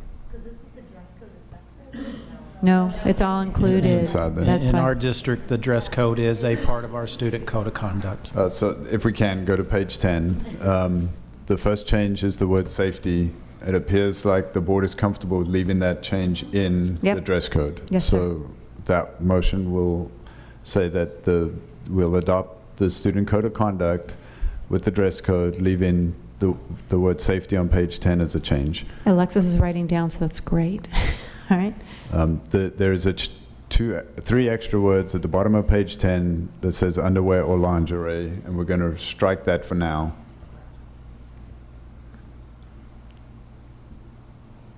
And then on page 11 at the bottom is the sentence that says, in addition, the Leander Extended Opportunity Center, or LEO, has a different dress code to meet the needs of its campus. And I'm hearing we want to just strike that sentence for now, and then we'll revisit LEO dress code at a later time. So then this reverts back to whatever we currently have in place. So then Leo still has its current, however and we're going to have a committee and have discussions. Correct. Okay. Correct. All right.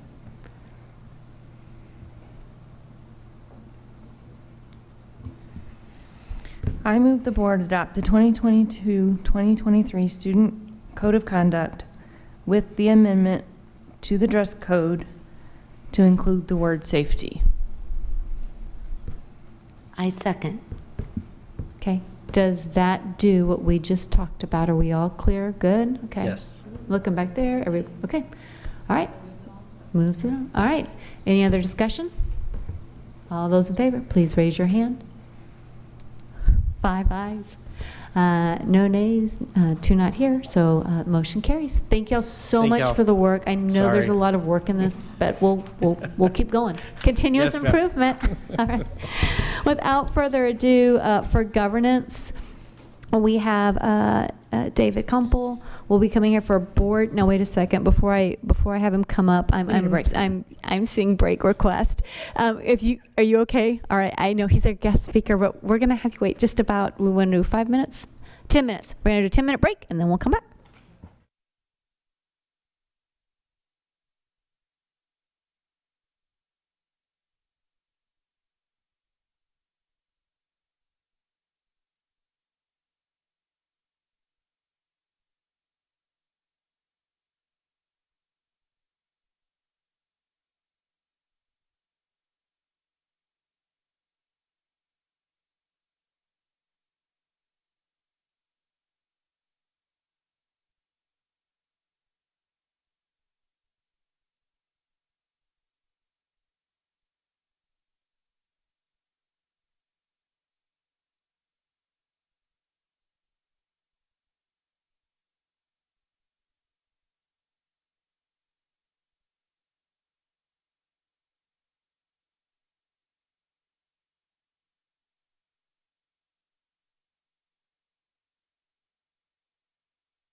Does this mic pick my voice up from this distance?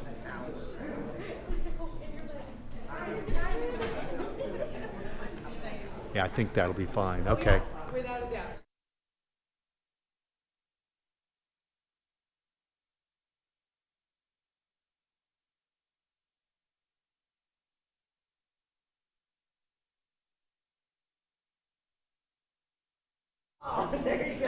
We're going to start with the PowerPoint.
All right.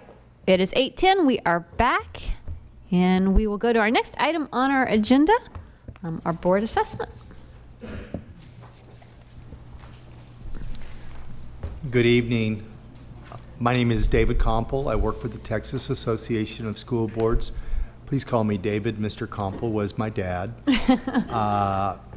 I have the pleasure of talking to you tonight about your self-assessment. And when I say talking, the truth is it's really going to be more of a dialogue. It's not a monologue. Let me just give you a brief history of this self-assessment. In my many years at TASB, I've helped to develop 4 or 5 self-assessment tools. The self-assessment tool that preceded this one was an excellent self-assessment tool. When we were getting feedback on what we could do for the next step, it came down to something that some of the longtime folks had been pushing for quite a while, and that was to really tie the next board self-assessment tool to the framework for school board governance for 2 reasons. One, the framework for school board governance is a required part of training. You're required every year to use it as a continuing education tool to determine your continuing education needs. And 2, which I believe most importantly, what that particular tool really represents, these are the characteristics of a high-performing board superintendent team. These are the things that they do.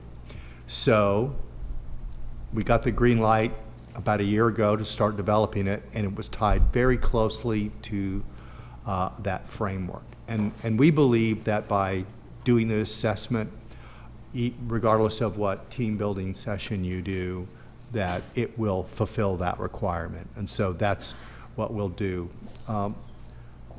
Make sure that, oh good, I do have. So here's going to be the focus of our discussion tonight. These first questions here are just as a primer, just to be thinking.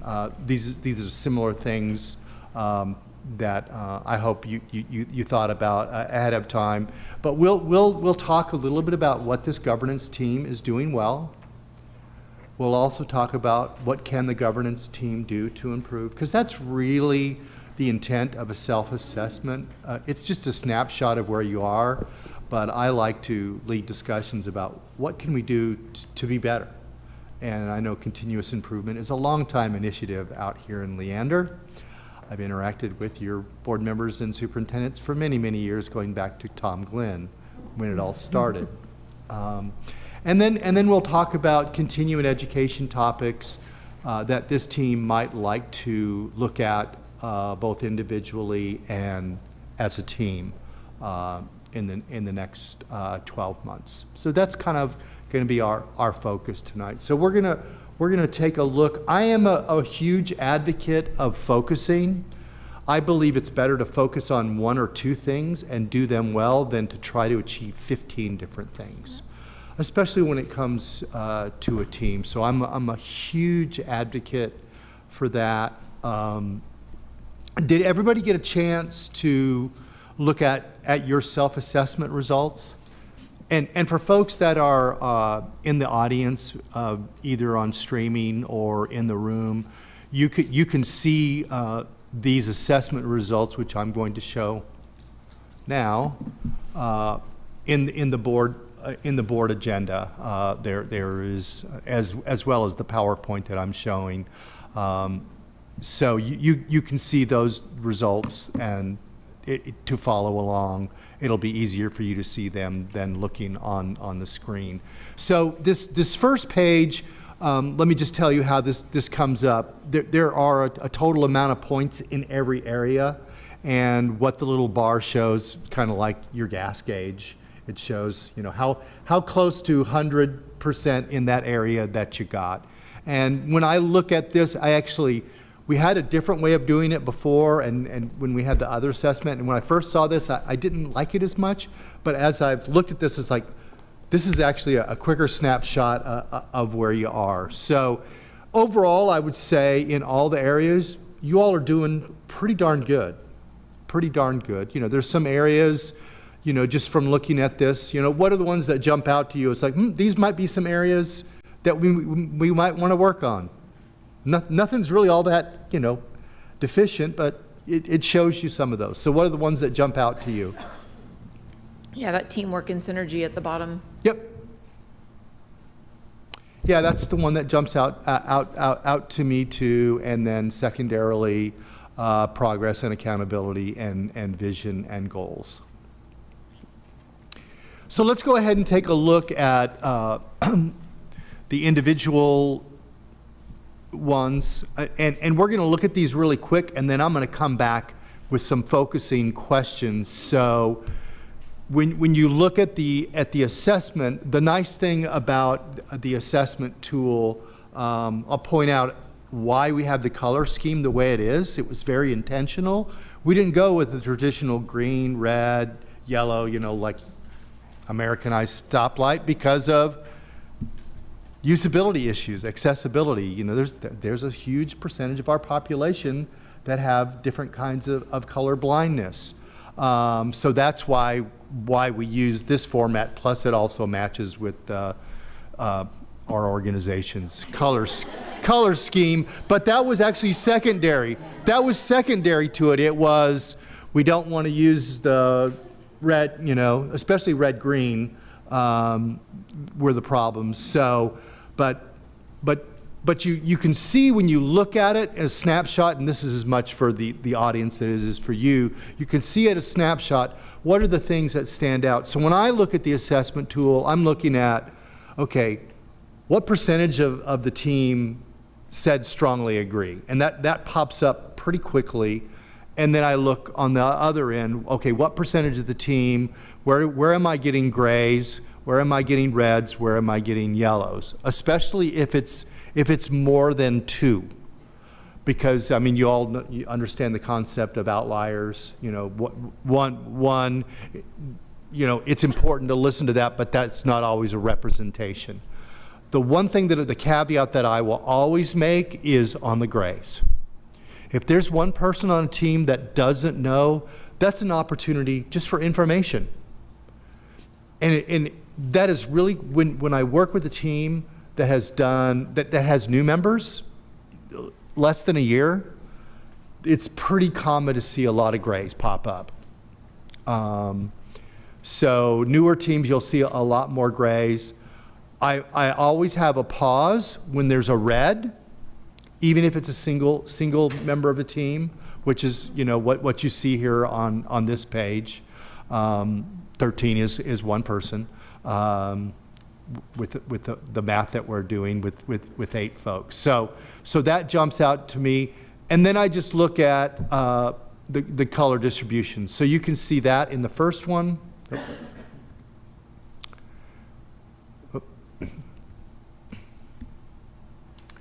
Can I ask a question? Absolutely. It's a dialogue.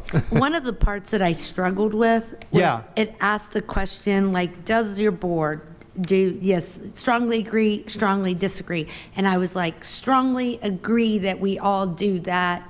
Almost all of us do that except one person.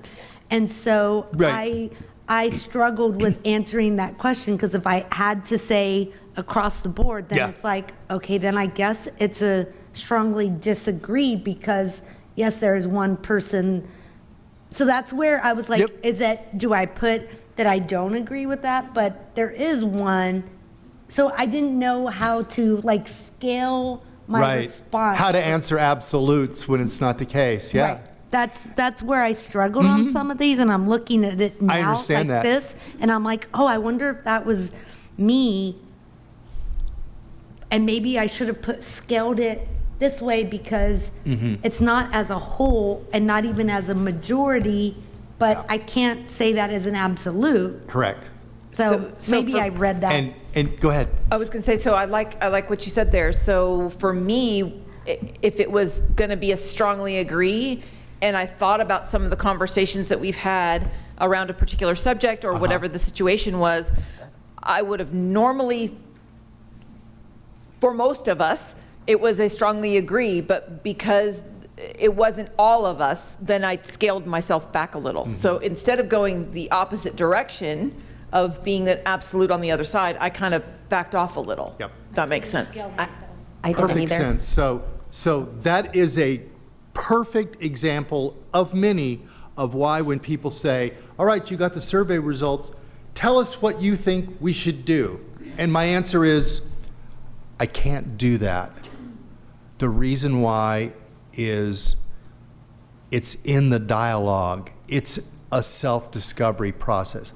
Could I tell you some things based on the results that I see here that you might consider doing? Yeah. Would they be 100% accurate? No. Would they be 80% accurate, 90% accurate, 75% accurate? The answer is, I don't know, because I don't know. This survey can't pick up the subtle nuances and sometimes the not so subtle nuances that happen in a team. It's the dialogue that's the key, because for me, a self-assessment tool that represents like this, it gives you a quick snapshot, and it hopefully will yank up some things that you may have not thought about if you just got raw numbers. I also think even the dialogue that we've already had makes me think of some of the things we've talked about when we adopted our board operating procedures, and kind of how we were going to operate together. Yeah. And so we talk about the difference between being unified and uniform, because uniform, you can have difference of opinions and ideas and thoughts, but do we feel as a board unified in the direction that we're going? Yeah. So, and we've talked before about when we have a person might vote no on something. I did recently on one, and other board members voted yes, but I'm going to support board, we're unity, not uniform, unified. Yeah. So anyhow, yeah, that at least brings some of those thoughts. So as we move forward, I'll keep thinking about that. Well, and I kind of went back to our core beliefs too when we did all of that work around core beliefs, and do I believe that we are, that we have the best of intentions and the we're moving our district and ourselves in the right direction and all of those things. And so core beliefs kind of came into this as well for me as I read these questions and sort of pondered on, okay, well, based on the core beliefs that we all agreed on, how do I feel about this statement? And so it was interesting to self-reflect because, Anna and I have been here 2 years now, and so, or going on 2 years, and so we're not new, but at the same time, we walked right into that core beliefs discussion, right? That core beliefs had already been started by the previous board. And so it was very interesting to kind of think about all the work that we did around the core beliefs stuff and then reading these statements. Yeah, anyway. Great. This is exactly what we need to be doing, just having these kinds of discussions, because you all are making linkages from the other things that you're doing to this work, which is what it's all about. Can I ask a question? I'm curious when you say you're seeing the linkage, or, well, you said linkage is your word, but you were talking about the core beliefs, Christine, to this. Can you tell me more on what you're seeing as far as either working together or not core beliefs? How did that impact your reading of this survey? I think so. When we look at, and I had this at home in front of me, but it's that, that the deliberate, intentional focus on relevant and deeper learning, that to me stood out because when it talks about, I forget which one it was, we talked about students and progress and all of those things where I felt like a lot of the things that we decided on, that we would be collaborative together and that we would move our kids forward and be there for our life-changing staff and things like that. It sort of spoke to me through all of this, as did, our vision and mission. So all of it, I feel like it's all tied together. Exactly. And like I said, the framework for school board development, and because this document is tied very close to that, it's hitting some of those key things that quality boards do. And those are things that they do. And so absolutely, those things are, throughout here. And you all go some different steps too beyond what's in here. So anyway, this is the systems and processes, and I'll go back and I'll note some of the things that I would encourage you to look at, but I'm going to ask you first because your opinion matters more than mine in this. So there's the back end of page 2, the systems and processes, progress and accountability.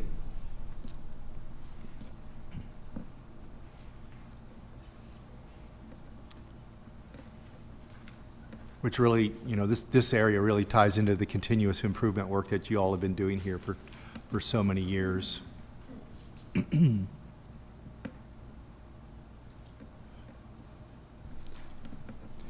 And then the teamwork and synergy, which you all pointed out, is the area that may be the greatest area of improvement as a team. And I would concur with that. Are there any other questions of me or of each other, or comments you want to make before we move on to the task of unpacking the assessment? I like that it's all tied together. And to echo Christine's remarks, I could see the work we've been doing as far as core beliefs, mission, vision tied into this, which is also, when you look at the State Board of Education, we've talked about this before, the framework of development, kind of, they all tie together. Right. So it was, I remember when we did this board, and I don't even know if Anna and Christine were here, and we started going through it on paper, your evaluation, and board members were like, wait, what's this? And where's this? And what does this mean? Yeah. And I felt stronger about our work based on the responses here. So it's good to see them all kind of being aligned. Right. But in the spirit of continuous improvement, we can do better. So I'm looking forward to unpacking.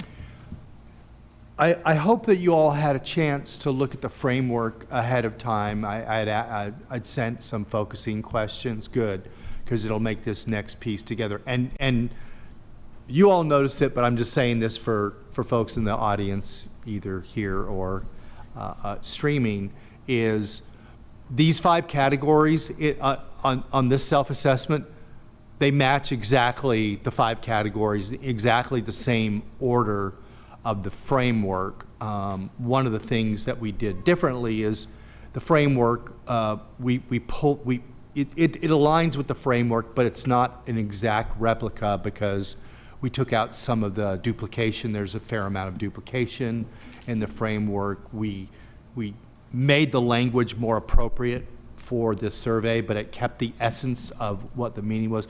Believe me, we had lots of great minds looking at this, and there was a lot of input and feedback, and we actually had some beta board fill it out, and we made some tweaks from there. So we're real happy with that. So let's go ahead and do the focusing work on this. So, this picture is about focusing, but you'll notice that it's adults and students that are represented, because one of the things that I always like to tell boards and superintendents and administrators and teachers and bus drivers and cafeteria works and custodial staff is, remember, job one. What decisions, what actions are we taking to make the lives and the educational experience better for our children and youth, as well as improve our community? Because it all works together. So one of the things that I like to tell boards when I visit with them is, I feel honored to be able to do the work that I've been doing for so many years, because I get to travel around the state and meet some of the finest people in their communities. I mean, volunteer board members and superintendents and administrators and folks that have a heart for educating children and youth. I meet some of the greatest people, I really do. And I'll move on before I get misty, because it's very heartfelt for me. So here are the things that I'm going to ask you to do. If you have not already done this, we can take some time. But looking at that framework, aligning that with some of the areas that you see some of the biggest opportunities for from the assessment, but looking at the framework, you might mark now some of the continuing education topics that you believe the board should focus on in the next 12 months. So what I would say, if they're board focus, and you can do your individual ones if you haven't already done that, I would say put a T by it or whatever mark that says team. These are the things that 2 to 4 things throughout the entire document that you would love this team to focus on in the next couple of years, next year. So go ahead and do that if you haven't already done that. I'll shut up for 4 or 5 minutes, and when you're there, just give me put your pen or pencil down. That'll let me know, and just kind of look at me and give me a thumbs up.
Let me just check where we're at. If you're done, just give me a thumbs up so I can see.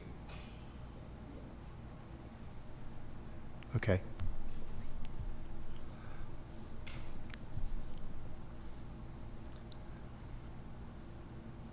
All right, we're all there.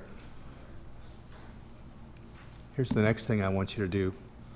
Look at those 2 to 3 items and pick the one. The one. Like I said, I'm a big fan of focusing. What is the one main continuing education topics that you think this board should get together in the next 12 months? Doesn't mean you won't do more than one, but focus.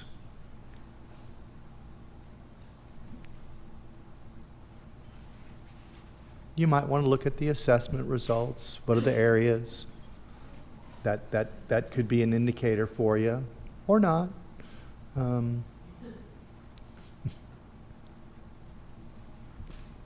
It's real easy. Just look for the colors that pop out and the differentiation. That's often a good indicator of way to go. Not always.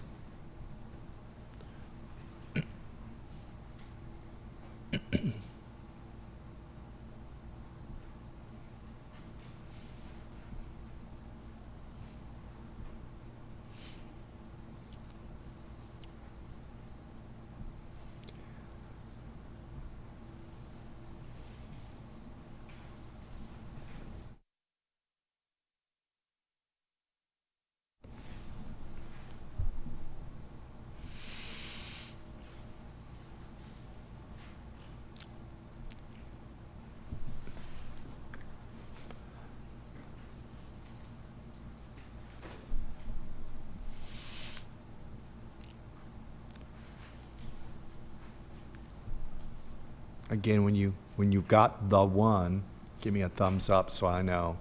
All right.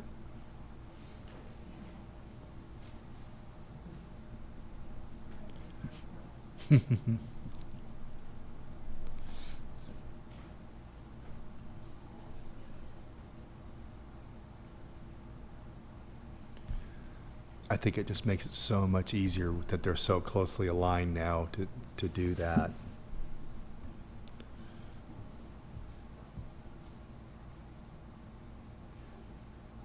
You got it?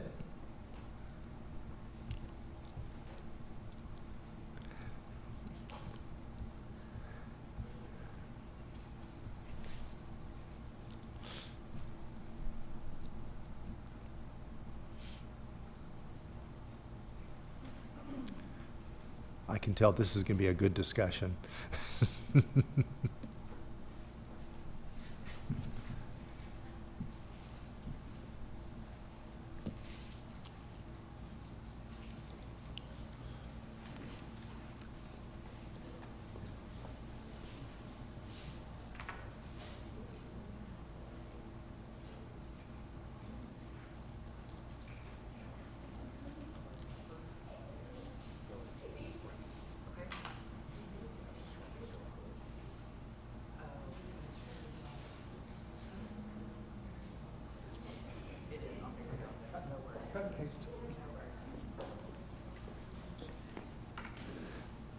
I problem solve on the fly sometimes. It creates. Are we all there? All right. One more task. I know. So many tasks. And you can do this next one as homework. So come up with the continuing education topics that you individually would like to focus on in the next 12 months. So you all commit to do that within the next, between now and next Monday? Okay. Here's the last thing I want you to do on that framework. Write your name, because it's really good for the board member to keep a copy of that, as well as share it with the district. So have a copy in the district. That way, when it's coming time for a conference or some learning opportunity or decision, who do we want to bring in? What kind of expert do we want to bring in to do training for the board as a whole? And if you can't find it, like I want to do, I can say, hey, I know who knows where it's at. So do that. So your task for the individual would be identify, again, I would say 2 to 4 continuing education topics that you might want in the next year. These may not be as driven by the framework results, assessment results as the team one, but then again, that's certainly a pathway to look at that.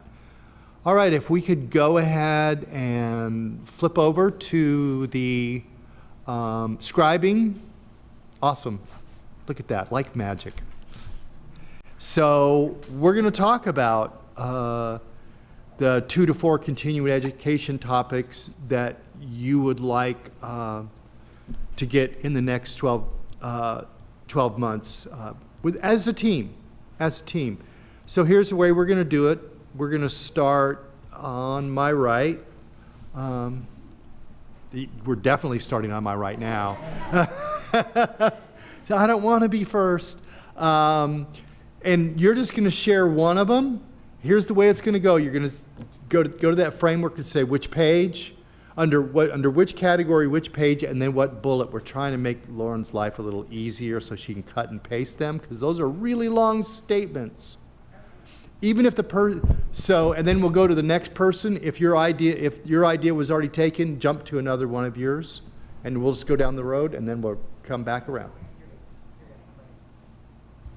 I had a hard time picking this because I feel like we're kind of doing this. Go to page, they're not number 3. Progress and accountability, and it's the last bullet point. Employees and annually evaluates the superintendent on the achievement of district goals, including locally developed academic goals, demonstration of educational leadership, and management of daily operations. I know we do the evaluation now. I understand that we do that every year. However, we adopted a strategic plan. And so I'm kind of wondering, I know we are doing bits and pieces of it, but how is this going to affect us, I guess, once we get through that first year of the strategic plan? What does that look like the next year? I mean, I understand the Sarahs are still walking it through, but I kind of would like to see, more. I would like a better, fully understand in one session rather than bits and pieces of what we've been doing.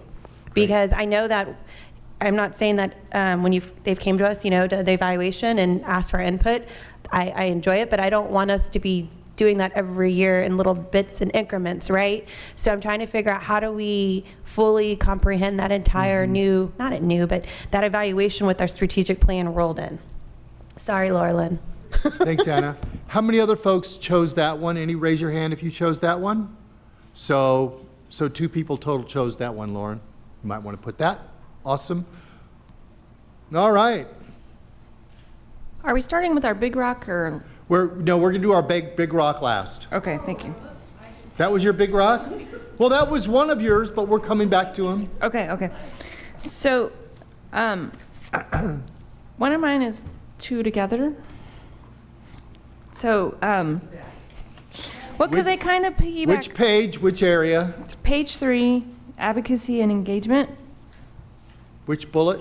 So 3 and 4, because I think it's building the collaborative relationships, and then in order for our community to feel empowered. So that's why, because I think we should have transitional year open houses, and so that parents understand the choices that their students are making. And so I don't know how you split that in my mind from those 2 points. So, yeah, sorry. You're doing a bit of lateral thinking is what I call that. Who else had, hold on, the ensures multiple forms? 1 other person, so 2 total. And who else chose builds collaborative relationships? 1, 2, 3, 4 total. Awesome. Sorry. To you, sir. So I'm on systems and processes, so page 2, the first bullet about regularly develops, reviews, and adopt board policies. We're right in the middle of this, as Gloria mentioned earlier, but I would like to see us really focused on getting that done. Okay. Who else had that one? So 3 total? Policy review. It's page 2, bullet 1. Awesome. Oh, 4 votes? Well, hold on, let's do that again. Regularly develops reviews. If you had that one, raise your hand. So 4 total. All right. You were ahead of me, see? That's why I have a scribe. To you, Trish. Okay, so make sure I'm doing this right. We're supposed to pick those 2 to 4 rocks that we did, but not tell you the big one. Just give me one. Yeah. Okay. We're going to do the big one last. Okay, so I'm not going to do the big one. She's holding on to her big rock. I will. The ensures the district adopts a protocol regarding the recruitment, determination of professional development needs, building leadership capacity and retention rates for district where teachers. Oh, systems and processes, the second to last bullet point. And we are doing so much right now as a district. So ensures the district adopts? Yep. Okay. I'm trying to make Lauren's life easier. Yeah. So she knows. Okay. Do we get it? I feel like we're doing so much as a district in this area, but we talk about staff support, and I feel like I would like to see continued work on alignment, because at some point, if we all want to do this staff program and this staff support and this staff support, I'm worried it's gonna go. Yeah. And I noticed on our evaluation, I thought it was really interesting, it jumped out to me, where it talks about has a policy to support research-based best practice for staff development. And I saw a don't know, and we were low, and we're kind of all across the board. So I think that triggered this for me, is that what is our research-based practice on staff development? And I know we do great things, it's just do we see the alignment? Right. And are we there? How many folks had chose that as one of your 2 to 4? Okay. To you. On systems and processes, I chose Which bullet? bullets. It's in the middle. It's the sixth from the bottom. Ensures that the district's planning and decision-making process enables all segments of the community, families, and staff to meaningfully contribute to achieving the district's vision. I know we started this, and I think of it as part of our like community accountability system, and how we're all kind of putting those pieces together on how we achieve our district's vision. So I'd like to focus in on that community-based accountability system. Thank you. Who else chose that one? So 2 total. Thank you. Your turn. Under systems and processes, 7th bullet down, ensures the equitable distribution of resources, opportunities, and experiences based on the diverse needs of students and schools.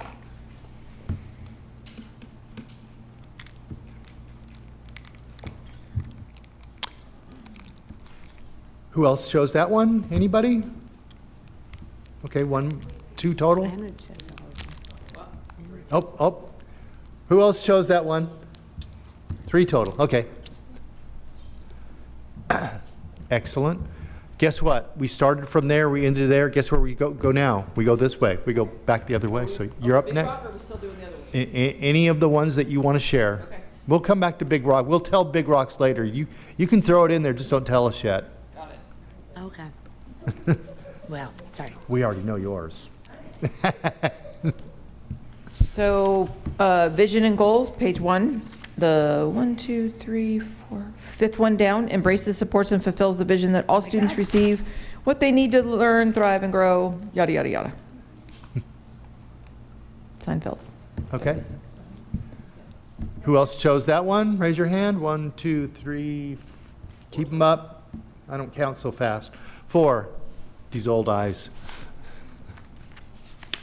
Excellent. To you. I had never turned it off. On synergy and teamwork, the 4th one down, annually evaluates its performance as a team, gives attention given to the district's vision and goals, fulfilling the board's duties, responsibilities, and commitments, and the board's working relationship with the superintendent. Yeah, I'm really glad that somebody pulled that one, because that was one of the big ones that in my mind was like, this is a key one. Great. How many other folks chose that one? So 4 total. 1, Great. 2, 3, 4 down. 5 total.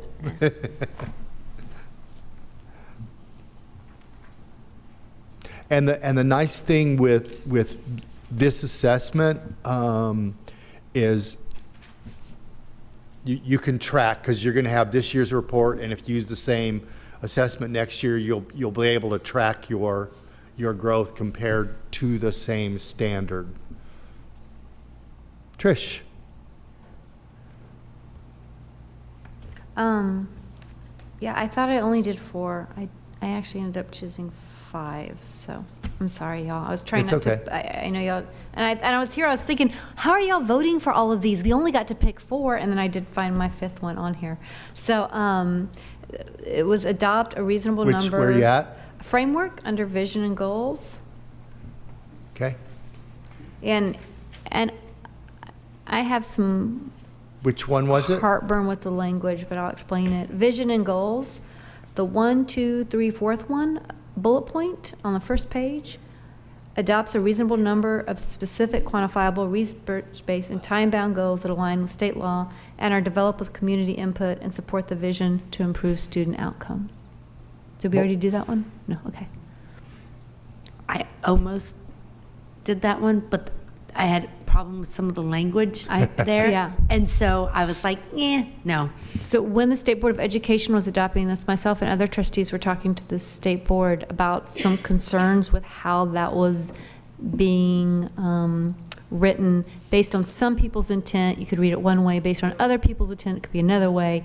But I'm going to read it the way Trustees talked about it in the meeting in the way State Board of Education kind of clarified. So it was about how, as a board, it goes to me that community-based accountability. Do we have specific goals that are research-based that have, like, we want to see our students do this? So it's our strategic plan brought to life through a community-based accountability system. And I know we're working on it, but I'd really like to see that happen. Okay. How many other folks chose that one? Hold them up. 1, 2, 3 total. Okay. All right. So mine is in synergy and teamwork, the 7th one down, develops teamwork, problem solving, and decision-making skills as a team with its superintendent. So not necessarily telling them to do that, but us doing that together, I guess, as a team. Yeah, that one. Okay. I love it, but I could only pick 4, so. Yeah. How many other folks chose that one? 2 total. All right. Thank you. Are there some that haven't been spoken for yet? They've all been used up? Okay. Did you have another one that hasn't been? They've all been. Well, I had 2 on. Yeah, we're going. Oh. We're coming back.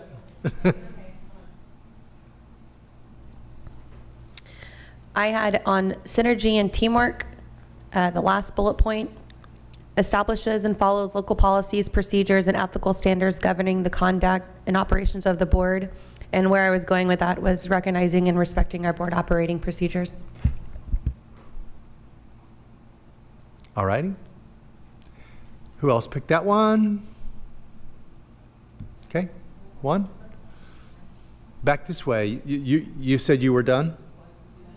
Okay, you're done? I did engagement, but the 2 that I picked overlap with the other ones that it's our all right. board members picked. Which one? So advocacy and engagement on the framework of school board development. It was, do you want me to put them both together since that's kind of how I looked at it? We can do that. It was the first bullet point and the last bullet point. So demonstrates its commitment to? Demonstrates its commitment to and advocates on behalf of the shared vision and goals by clearly communicating them to the superintendent, staff, and community. And that one was more about the community on how are we getting our information out there as far as our strategic plan and vision. And then promotes school board service by educating the community about the role of the school board. Does our community know what, does our board know? Do we all know what our role is? What are the things that, where's our lane? Because we keep saying, got to stay in your lane. Sure. And then encourage leadership opportunities within the community. And I was struck by this one tonight because board members were being asked right now, and I'm so appreciative of it. The district gave us like all of the committee appointments we can do, and go reach out to your committees and ask you if they want to be on the committee. I love that. That's the first time the board has given us it in that form, and we've been able to do that. But does our community know that we have those leadership opportunities? Yeah. And how do we do it properly? I mean, I don't want to just, say, hey, everybody on Facebook, because that doesn't seem like you want to be able to identify those people who really want to serve in these roles, who are parents in our community or students or our community members who are engaged for different things. So that was why I chose that. Thank you. All about engagement. So on that first one, demonstrates its commitment. Who else had that one? Okay, 1 vote. And promote school board service by educating. So 2 total on that second one. Excellent. Gloria, did you have more? Did you have more? I have one more. Vision and goals, and the top one keeps the district focused on the well-being of all children. You weren't even going to wait for me to ask. You in the back of the in the back by the choir, raising their hand. Pick me. Did anybody else have that besides those 2 folks? Okay, great. Did anybody else have any more that they haven't shared yet? I still would have picked them all, y'all. Yeah, but we got to focus. So speaking of focus, now it's time to do the big rock. So all we need to do on this, we'll just highlight what they've got. So who wants to go first? Yeah, we know where that's at. Go all the way to the top. Yep, I started off with the big one. That's mine. I'm not afraid. Tell us why it's your big rock. Well, I mentioned before, we do evaluate our superintendent, Dr. Gearing. However, with our 5-year strategic plan, we have, that is going to be kind of how we evaluate him. And our Sarahs are doing a great job right now at guiding us through it, but it's all brand new. And so what I'm looking for is kind of like a full-on, everyone knows when I need to know something, I need to know it all in one session and understand the process.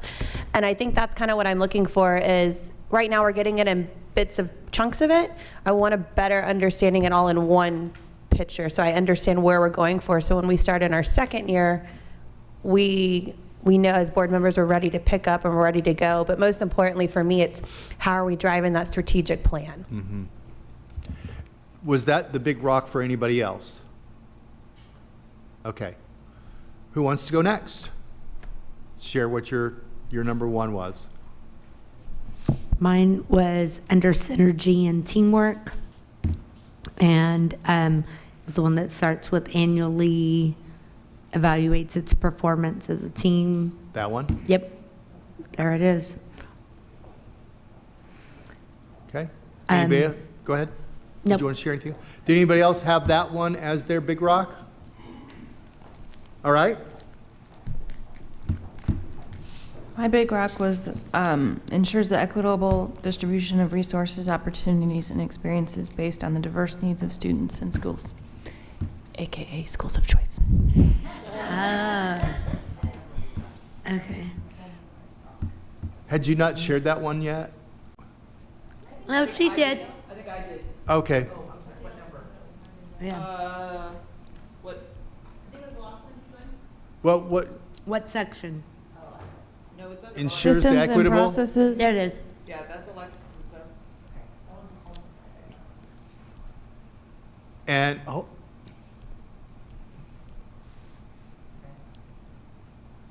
and did anybody else have that one as their big? So both of you had that as your big rock? I did. That wasn't your big rock, okay. Yeah. Good one.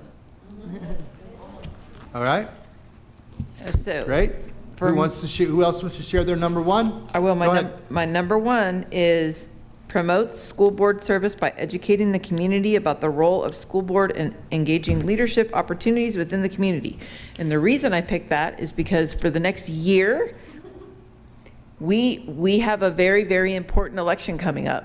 And so I feel like that should be number one. We need to educate our community about what we do and the importance of this election.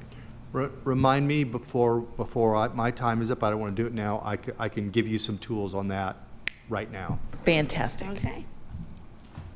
Well, That was my big rock as well. Mine. so both of you, that was your big rock? Yeah, Okay. but I'll focus on that bottom part too, which is that leadership opportunities within the community. We have community members that want to step up and lead.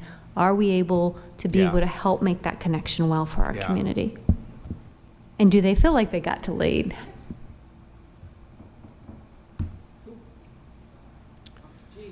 Anybody else? Mine was developing teamwork on there. Oh, sorry. Develops teamwork, problem-solving, decision-making? Is that correct? Okay. Anybody else have that one as their big one? Okay. Anybody else? I think we've gone through everybody.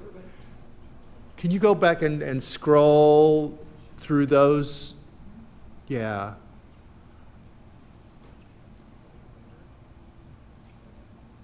So here's the reason I do the focusing one.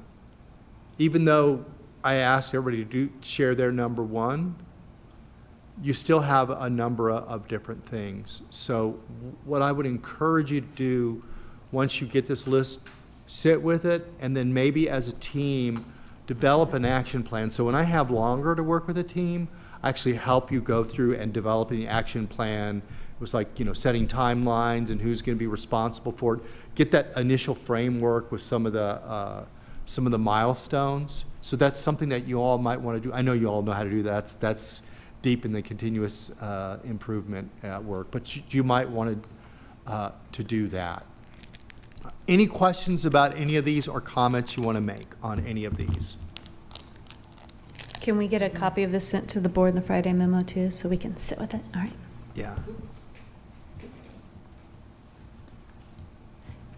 David, what would you do about some of those weren't highlighted because of the way we did choices and the way we did? There's some items on that received 5 votes. Yeah, yeah. And they weren't highlighted as someone's big one, Yeah. but yet we saw so much synergy and alignment on the it. fact that all of these made it to the list, they were in folks' top ones. None of these goes away. The big rocks don't mean that they're going to be the ones, but those were just the top priority for one person. Items that got a lot of votes, that tells me a lot too. So I would look at what were the number ones for folks, and then what were the additional ones that got a lot of votes. And then you can also look at that and compare that with the results that you see in the self-assessment. The reality is this: there's always more than any one team can really focus on. My recommendation for every team is pick the top 3 to 4 things you're going to do this year and do those things well. I'm a huge, it's not just a belief, it's a knowing, because I've experienced it in multiple ways and I've had so many people, but I'm a foundational level kind of advocate. You know, the best coaches will tell you teams that are successful focus on the foundational or the fundamentals, and they practice them over and over again, because when the chips are down, the foundational level principles, the fundamentals, that will pull you through. And so it's that focusing on really building those skills. It's like, hey, yeah, we're doing these things pretty good, but we want to go from good to great to exceptional. You got to focus. And it's really hard to do that because, as you know, public leaders, you're getting pushed and pulls in so many different ways. But this work is about what you all can do as a team to be better. Great question.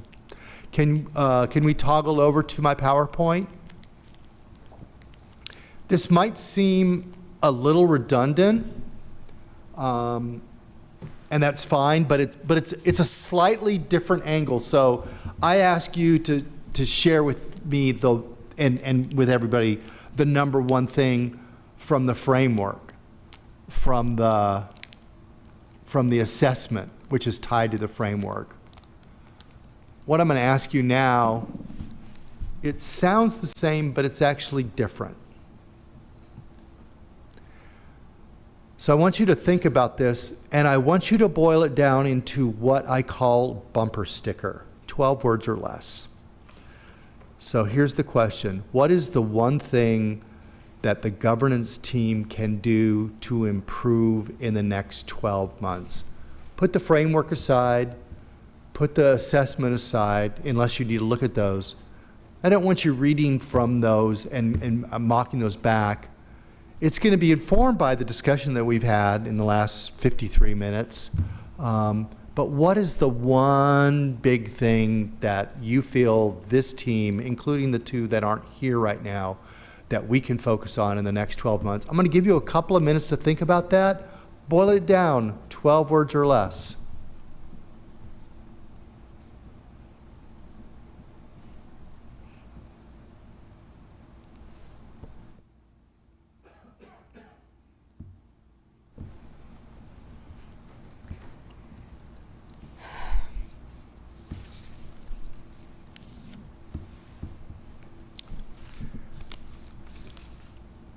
And you can toggle over to scribing.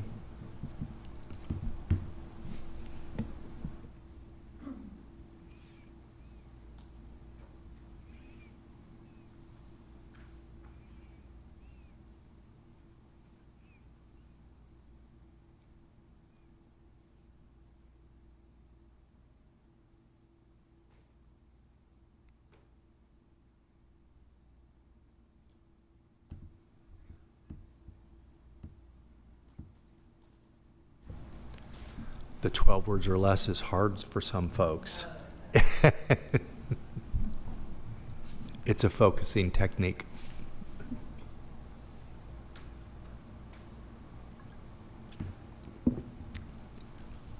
one way to make it easy for some people is to focus on what is the end result we want to see. That's another way of thinking about it in 12 words or less. For this team, it's for this governance team. It's not for the district. What you're going to do will help the district, but it's for this team. When you're there, just give me a thumbs up so I'll know.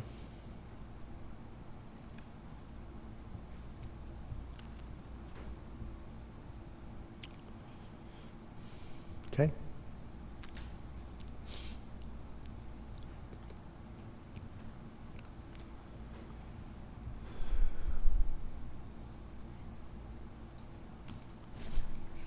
You there? All right.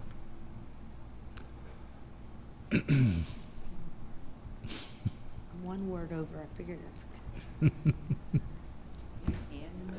That's exactly what I did. So I was like, I put the and sign, so that doesn't count, right?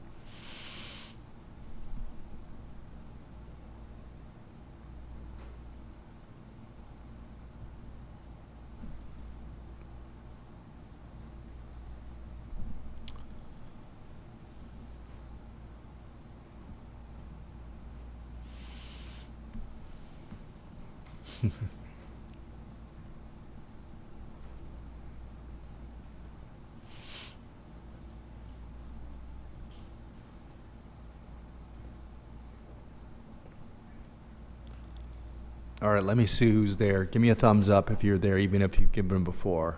All right.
How much more time do you need?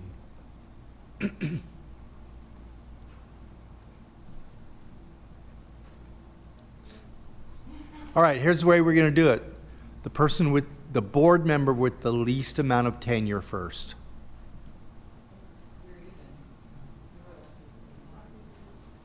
All right. I'm going to write a number down.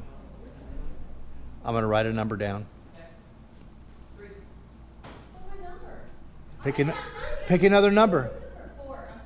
You're first because the number was 6. Yeah, you get to be first again. Whatever. It's 11 words, I think, but it's kind of hodgepodge, so it's not a sentence. So I'm just gonna. It's all right. Okay. Accountability on adopted vision, goals, strategic plan, and.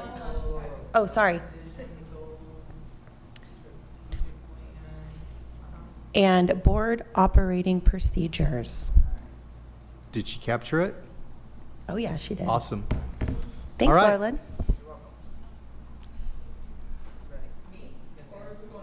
No?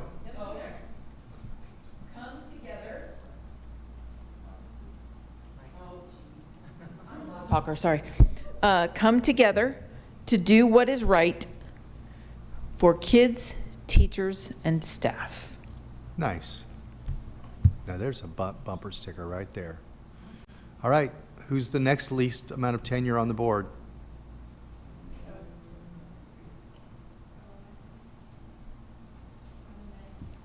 Okay. I went over words, but adopt, review, and follow. Board policies and procedures aligned to district vision.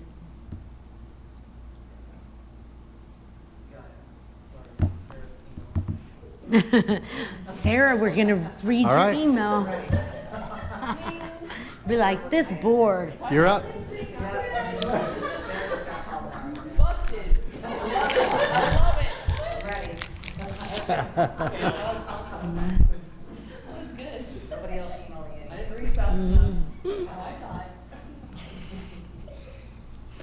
Focus on partnerships with our community through education while supporting staff.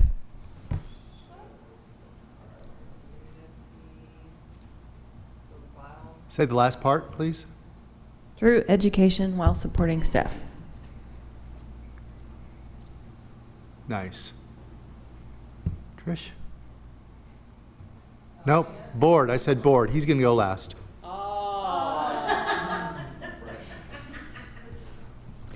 Because his tenure is much shorter than yours. Clearly establish our board theory of action with our students in mind. Nice.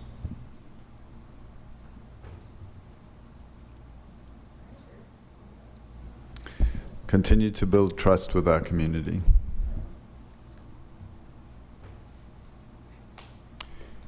Can you scroll up just the top of these? And let's just look at those. Don't say anything, just let them sink in. And scroll up slowly.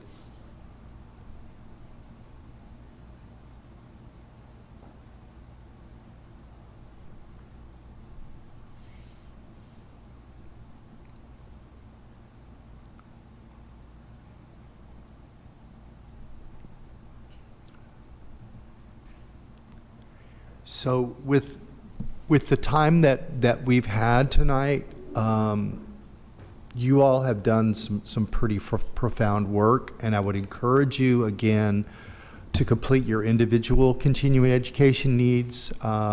Share that with the district so it can get keyed into the report. If I could get a copy of that when you finish that, that'd be great. That way I can support you throughout the year in different ways that you would like. If we can scroll, go back to my PowerPoint. Thank you for scribing. Great job. What questions do you have of me?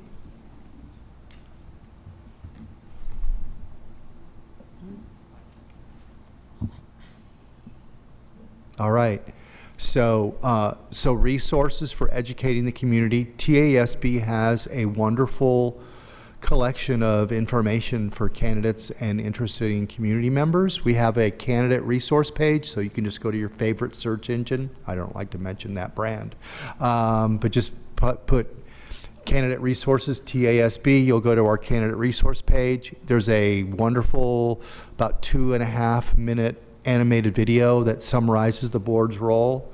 We also have resources on our member center page. And next coming Wednesday, we have a webinar that's free for candidates, interested community members. Board members can join, administrators.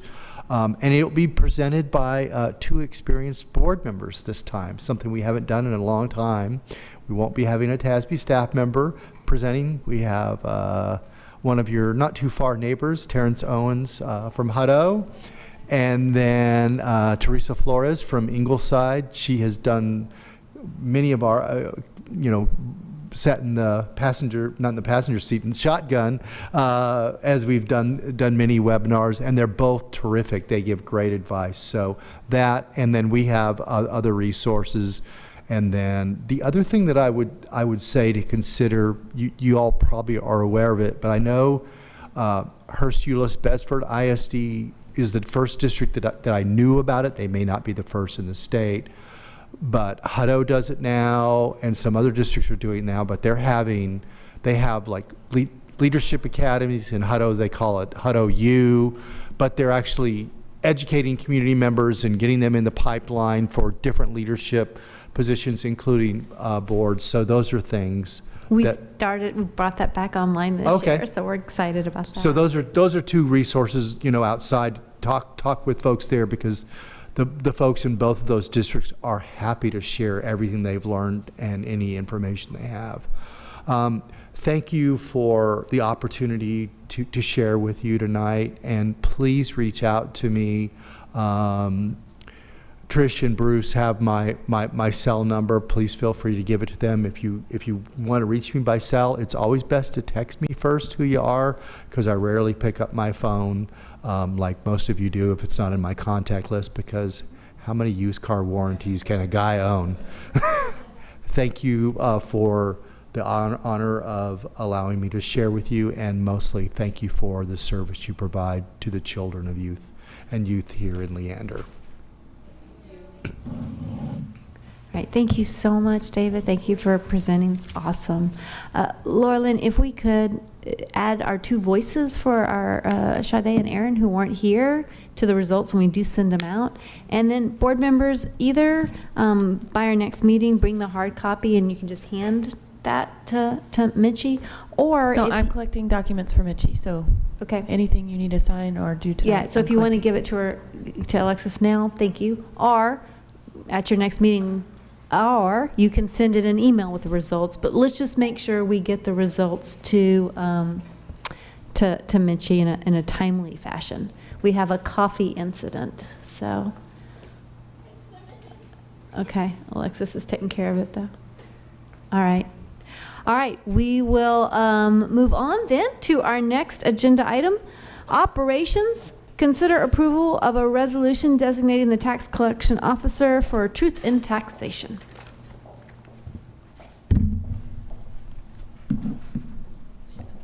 Man, I come to the table and everyone leaves the room. Good evening. You may remember the board took action on this last year, but this is a requirement under Senate Bill 2 of the 86th legislature, and that is that the board is to designate the officer to perform the truth in taxation tax rate calculations. This year we did add language to make this designation in effect until either the district changes it or it is changed by mutual agreement. So you would not have to take action on this every year. So I do need an approval this evening. Board members, if there's no question, I need a motion and a second. I move that the Board of Trustees approve the resolution designated Larry Gaddis, PCAC, CTA, Williamson County Tax Assessor, Collector as the tax rate collection officer for truth and taxation. Second. I have a motion from Anna, second from Alexis. Is there any other questions? All those in favor, please raise your hand. 5 ayes, no nays, motion carries, and 2 absent. We'll move on to discussion of an ordinance adopting the 2022 property tax rate. All right, I'm going to warn you ahead of time. There's a lot of numbers in here. So typically we take questions at the end, but if something needs clarification, feel free to jump in.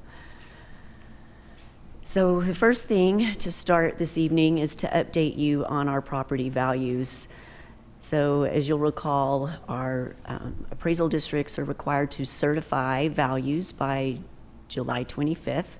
We did receive the certifications, and they came in slightly lower than what our values were certified at estimation in April. So in April, we were looking at a 30% increase in property values, and that's the adjusted freeze adjusted net taxable value. At July certification, they're 27.05%. So what does that mean? That means our tax collections will be slightly lower, which reduces recapture. You'll notice at the bottom, there is still quite a bit in protest value. So at this time last year, the 1.18 billion, this year 1.3 billion. Why is that important? As those get resolved, that 27.05 could go up Will it go back up to 30%? Probably not, but until the October levy is established, that number is subject to change. So tonight we're discussing the tax rate. Just want to show you some tax rate history first.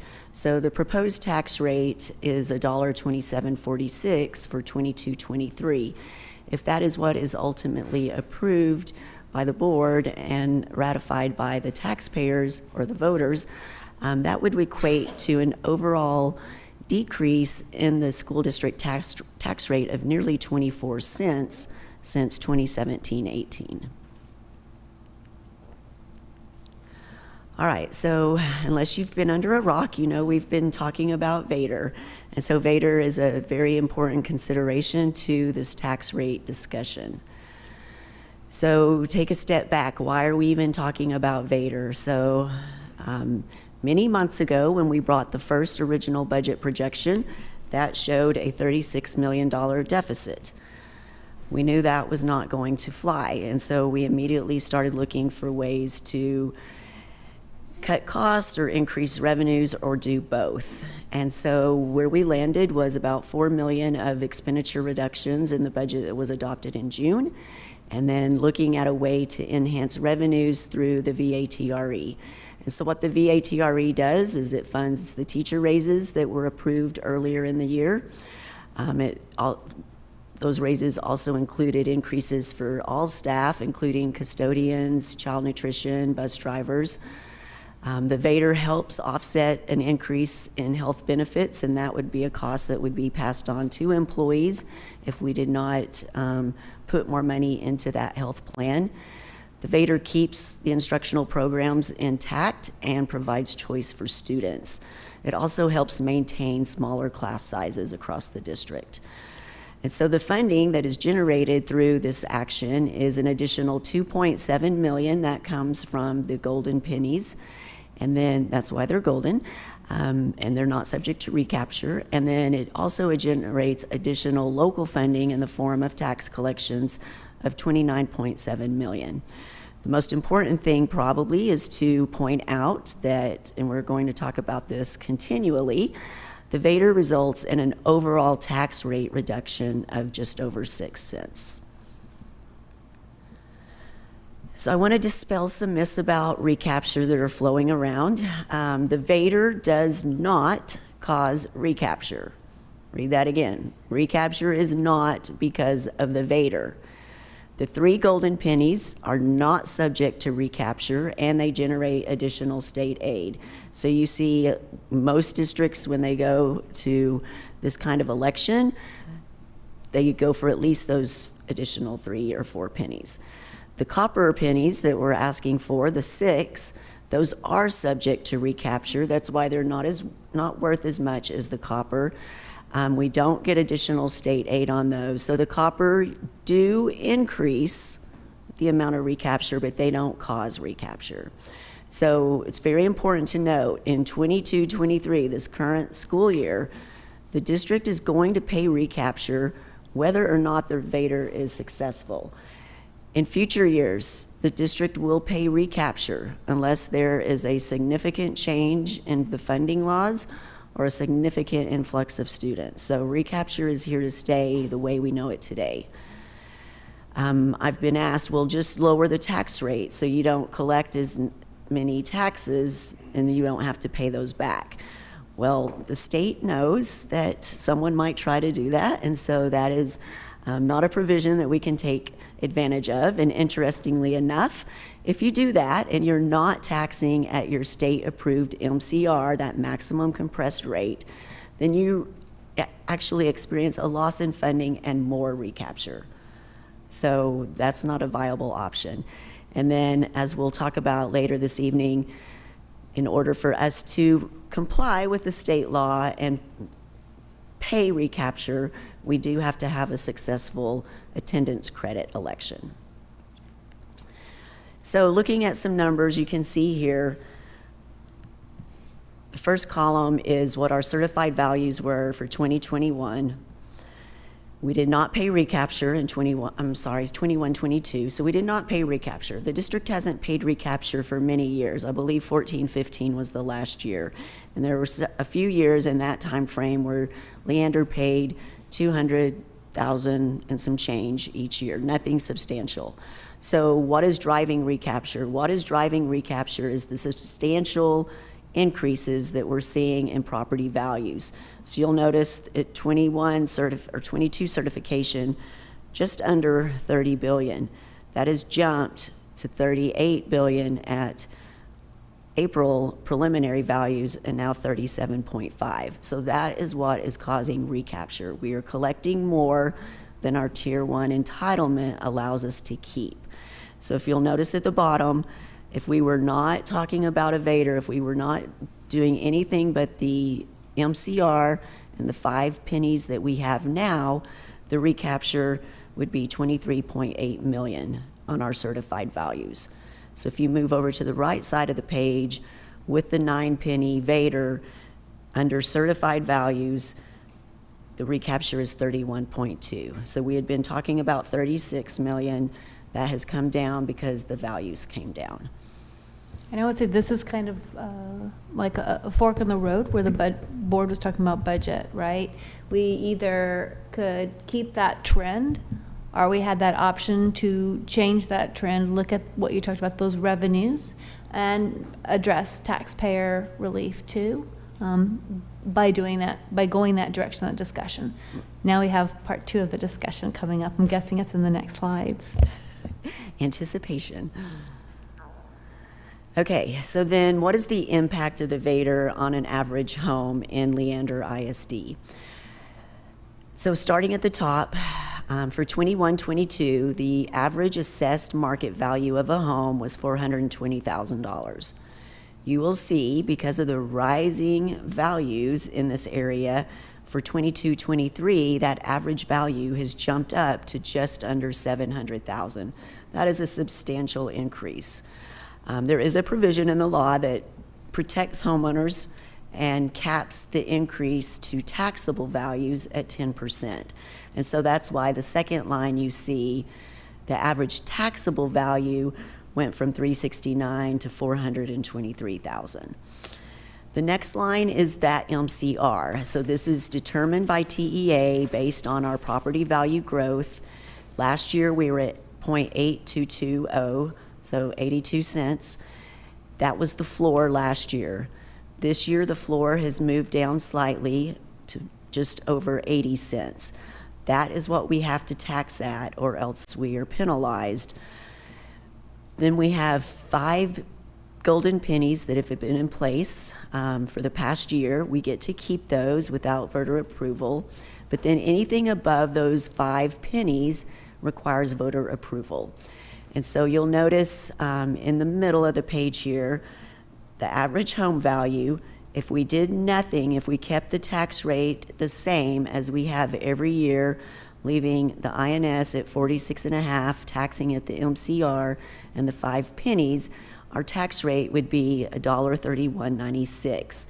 So that's a decrease of just under 2 pennies. That would equate to a property tax bill of $5,582 on an average home for 22, which is an increase of $643 over the prior year. If the Vader is successful, we are looking at lowering the INS rate to 33 cents to offset those 9 pennies that we're seeking to add to M&O. So we're trying to balance our revenues and put them in the right bucket, right? So that results in a tax rate of $1.2746, which equates to just over 6 cents of tax relief.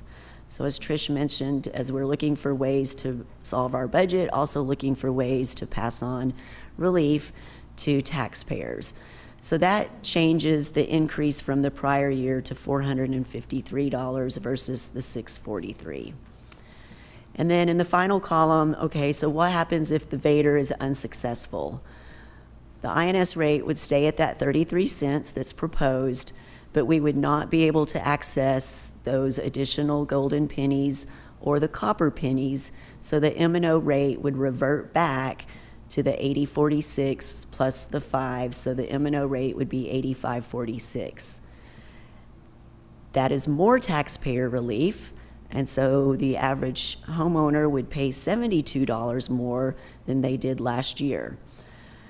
The reason we're proposing the $27.46 is to shore up the operations fund. Remember that first slide. We're looking at funding the raises that have been given. We're looking at being able to maintain programs.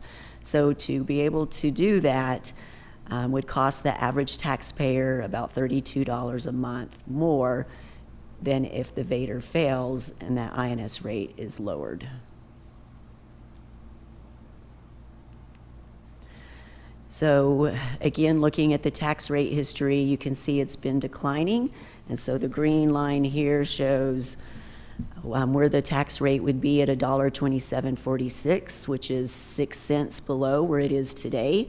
And then if it fails, it goes down to $1.1846. But there's more to this picture than just the tax rate. So what does that do to the district? So first, we're going to look at the ballot. This is one that makes me very emotional. So this is the statute for the ballot. This is law, cannot be changed, modified, added to, subtracted from. So there's two important blanks here. So the first blank, the statute says, insert the percentage increase in your M&O tax revenue under the adopted rate as compared to that M&O tax revenue in the preceding year. So remember, because values have grown substantially, that percentage increase is going to be big.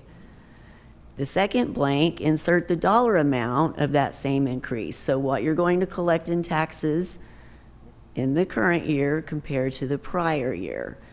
Again, that number is going to be big because it's just the gross collection. So when we fill those numbers in, the ballot is going to read, ratifying the ad valorem tax rate of $1.2746, which is will result in an increase of 35% in tax revenue, which is additional $99 million. That's so interesting that the beginning number is the total tax rate, but they don't let you put the INS, right? So you're saying you're raising the M&O, but you're going to lower the INS at how much percent, and what are you doing there? You only get part of the content. So the ballot is very one-sided. And so to your point, that $1.27 on the tax rate, you do not get to mention that this is a decrease of 6 cents over the current year. And then that $99 million, you do not get to mention that that's not what the district keeps. So that does not take into account recapture or the loss in state aid. So this is a rock in the road that we've got to move forward. So let's talk about what the revenue reality is. What are the numbers as they really exist? And this is where it gets very complicated and lots of numbers. So I'm going to try to talk through this slowly. So this first slide is what would revenues look like under our certified property values. Remember, we have no control over values and we have no control over the formulas. So in 21-22, the numbers here are what we project we will have ended last year with. So these aren't budget, these are projected actual.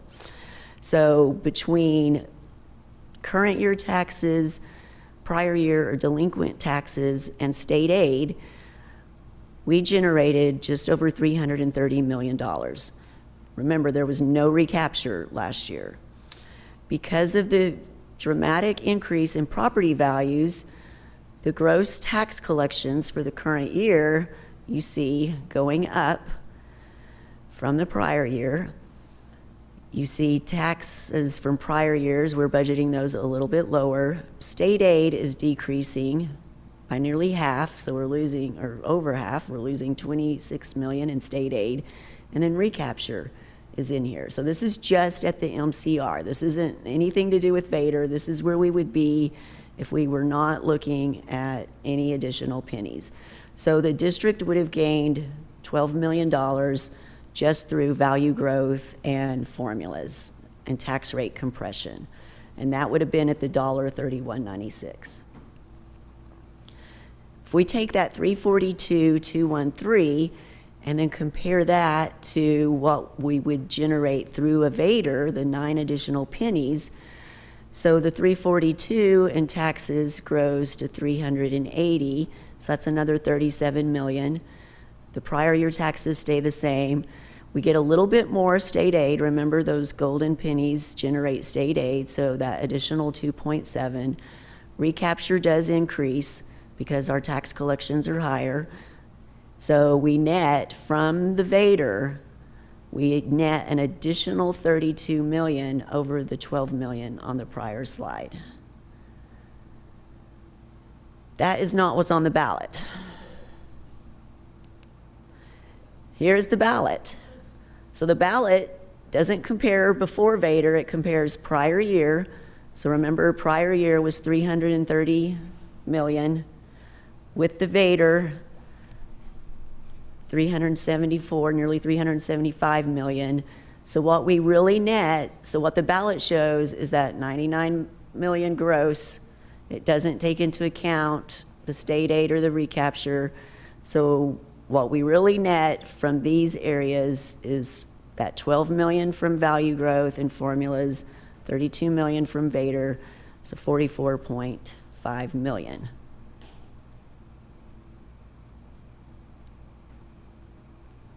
Any questions about that? And then if you look at total revenues, so remember we have more than just tax collections and state aid, so putting it all together, year over year, our total revenues are going up by 40 million, which is an 11% increase, not a 35% increase in total revenues. So this is very important in communications moving forward, that we're not keeping 99 million. Overall, we're keeping 44.5, and then when you put all the revenues together, it's a $40 million increase to revenues in the budget. And not to complicate things, but it's finance, so it's just complicated. ESSER funds. So ESSER funds are in here, but there will be a point where those federal dollars don't have that same percentage. Does that include the ESSER funds? So this does not include any ESSER funds. So what you see here for federal is mainly our SHARS reimbursement and then any indirect cost on federal grants. So SHARS, ESSER is a completely separate fund. We have put about 4 or 5 million of cost for next year over there. We're using that money for additional staff, additional cleaning, the HVAC, filters. But when that money goes away, those positions are coming back. So when we look long-term, we're building in the impact of those costs coming back to the general fund. And that's important to know too, because there's positions that have been established under ESSERs that we're going to want to keep as we move forward. Right. So that'll be an additional cost too. So I'm glad that we're noting that we're building that in. Also, if anybody wants to know how we've spent our ESSER dollars, we have an amazing website that y'all built out. So thank you so much for that. We can tell you where every dollar is going.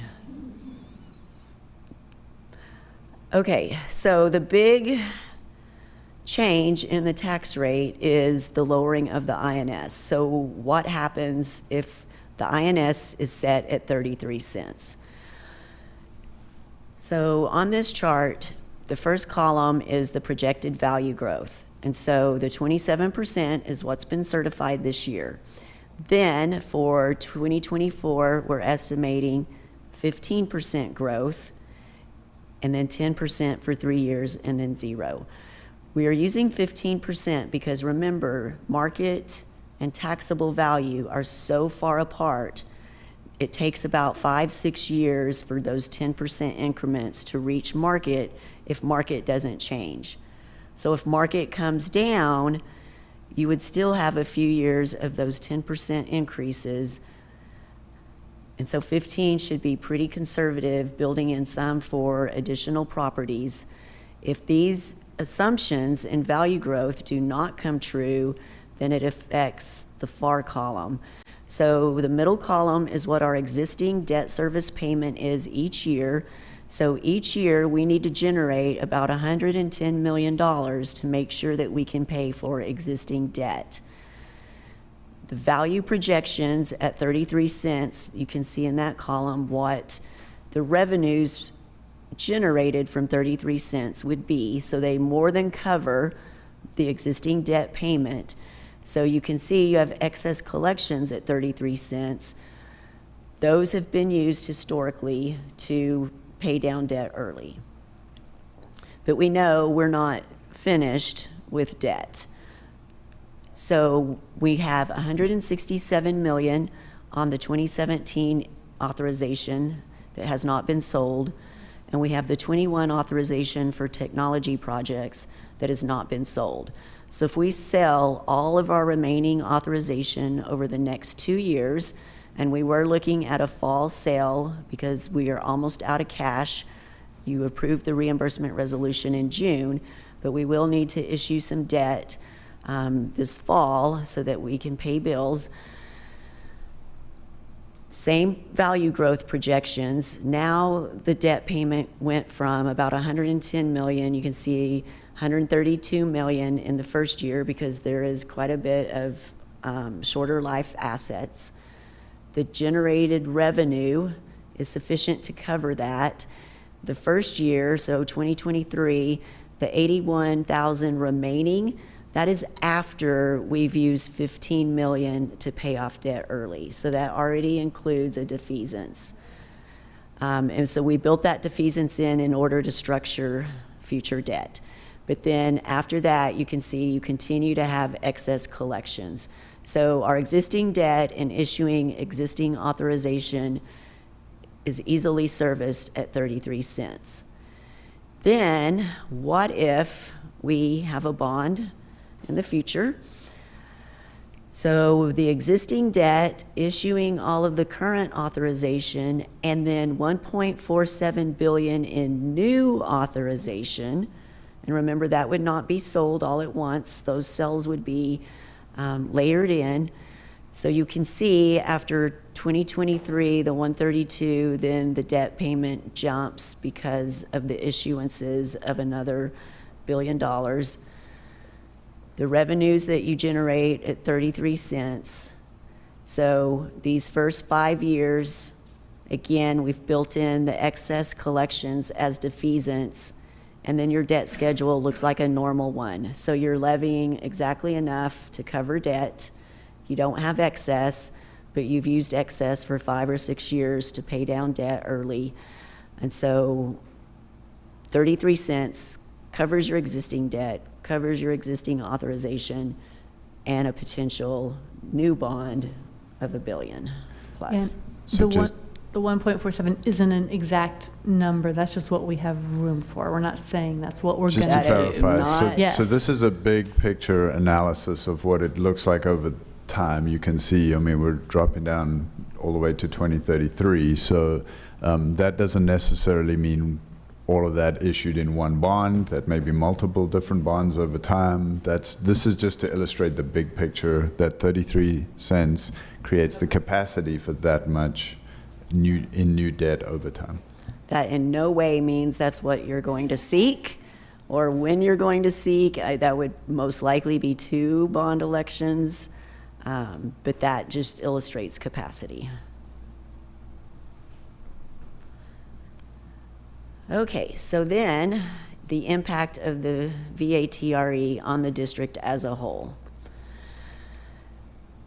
So our 22-23 projections. So what happens if the VATR is not successful? So the first box here, in June, the board adopted a budget that had a $5.3 million deficit. That budget included the revenues for a successful VATR. So if the VATR fails, we would have a net loss of revenues of just under $30 million. And that's because recapture would go down, your revenues would go down. So what you would net losing is 29.4. So that deficit that was adopted in June would grow from 5 million to just under 35 million. We will be in November. It is too late to pivot and make major changes in 22-23. So whatever deficit ends up being reality would be coming from fund balance. We're projecting to start 22-23 with a fund balance of 173 million. We have not finished 21-22, so we're looking at a slight decline in fund balance from where it was in 2021. If we start with 173 and we have a deficit in 22-23 of 35, that takes fund balance down to 138 million. Looking forward, if the Vader is not successful in November, the current projections for 23-24 show a $47 million deficit. Why? Because you have salary increases, we have additional staff additions due to student growth, inflationary costs. Assuming a same 4% budget parameter as was adopted for 22-23, that would allow the board, that would say that the board is comfortable with a $17.8 million deficit, but that would require that we cut 29.5. You'll notice 29.5 is really close to the lost revenues up here, 29.4. So if it fails, your fund balance will go down for 22-23, and then immediately after November, plans for 23-24 need to start happening. What is going to be reduced? Then looking at fund balance history, so in 16-17. Sorry, can you just go back, Elaine, to the bottom of that slide? I'm moving this one and it should move that one.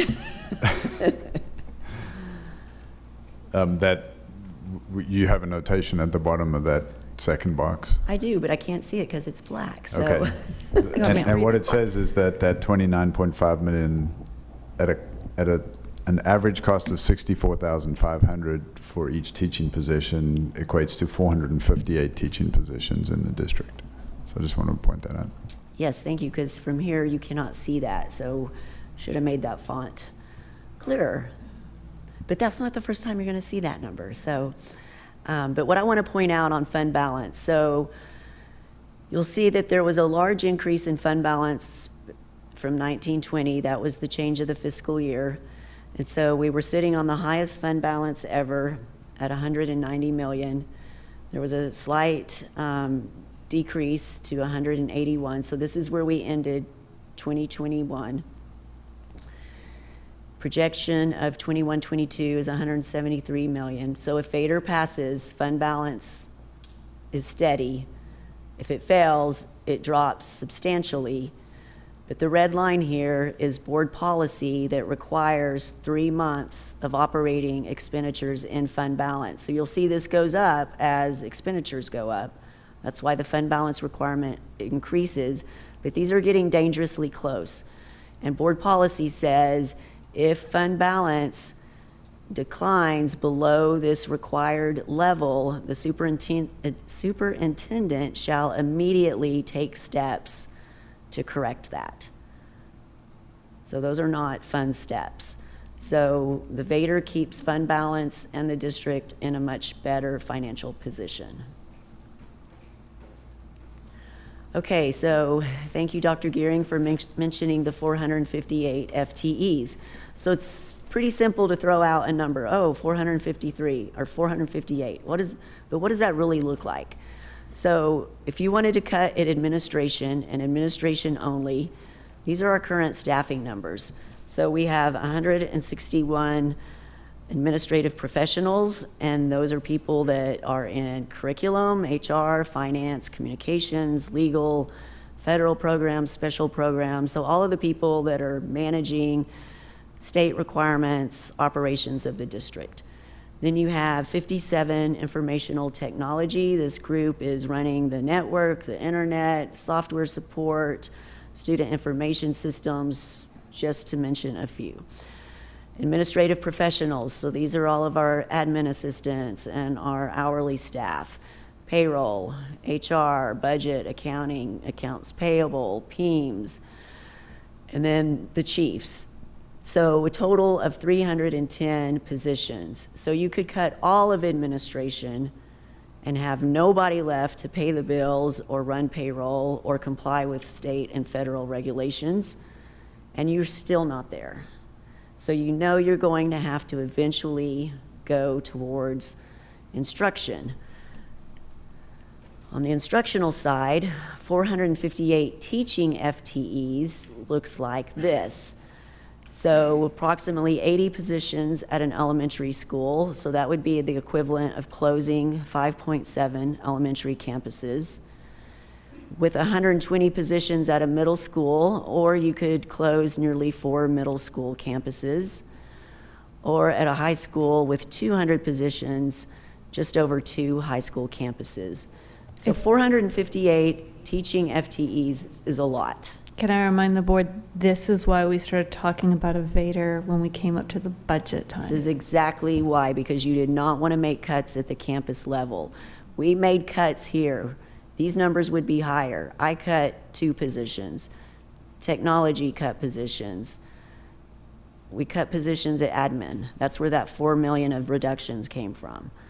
So you can continue to cut everybody else, but you're still going to have to hit here. And I'll remind you, why are we looking at FTEs?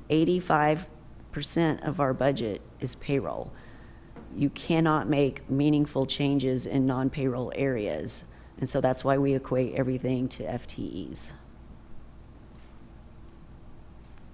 So the impact of a failed VADR, remember, we have spending compliance. So even though we're not getting state aid, our Tier 1 entitlement is given to us based on these special populations.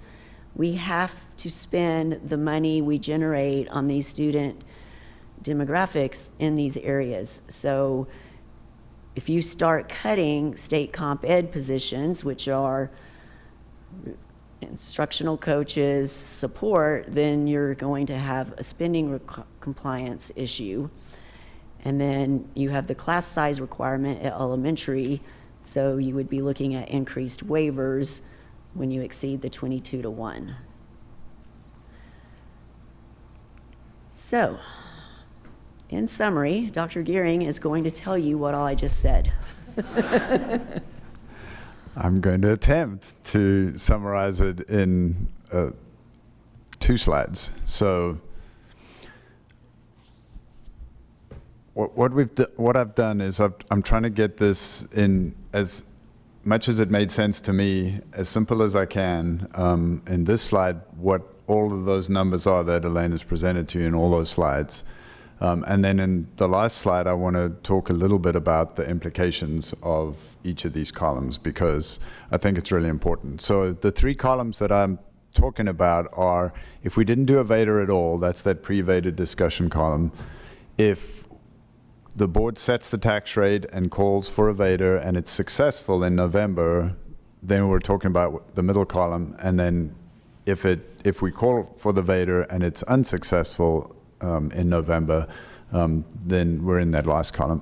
So in all 3 of these columns, property values have increased by 27%. That's a given for all of them. Our homestead exemption increased because of the constitutional amendment that passed in May. Our state aid is dropping by slightly different amounts. So if the VADR is successful, it drops about 23 million. If VADR is unsuccessful, our state aid drops about 26 million.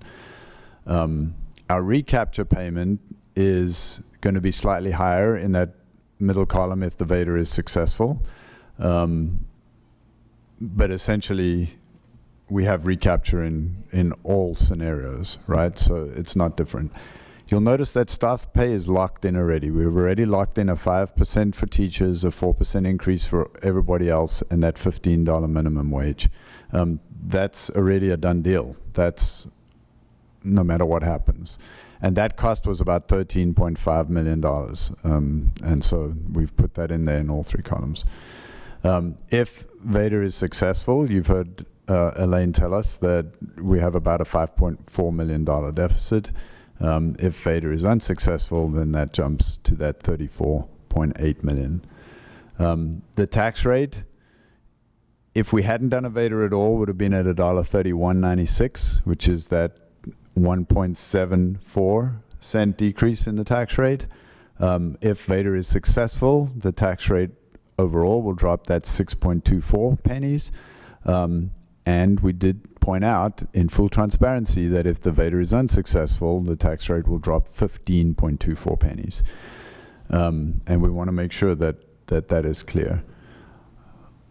What does that mean for the average taxpayer in an average home? Well, $453 increase to taxes, despite the tax rate decrease because of the increase in appraisal values. And if Vader is unsuccessful, then there's a $72 increase. But now let's look a little more carefully at... Can I ask one thing? Can you go back to your... Sorry, we're both clicking at the same time. I go mine. Leave my clicker alone. I thought that the homestead exemption, though, went to $40K. It did. So that's an increase of 15,000 from 25 to 40. Thank you. I apologize. Yep. All right, so what does this mean? I'm going to focus really not on the without Vader column because it's almost identical to the unsuccessful Vader column. But I want to point out that these decisions have implications for this year, 22-23, and have different implications for years 2 and beyond. And so if the Vader is unsuccessful, then really, and we're talking about the impact on students, on staff, on taxpayers, and on the financial well-being of the district. So for students in year 1, because we've set instructional programs already, because we've hired all our teachers already, if Vader is unsuccessful, students really will not see much change in this current school year.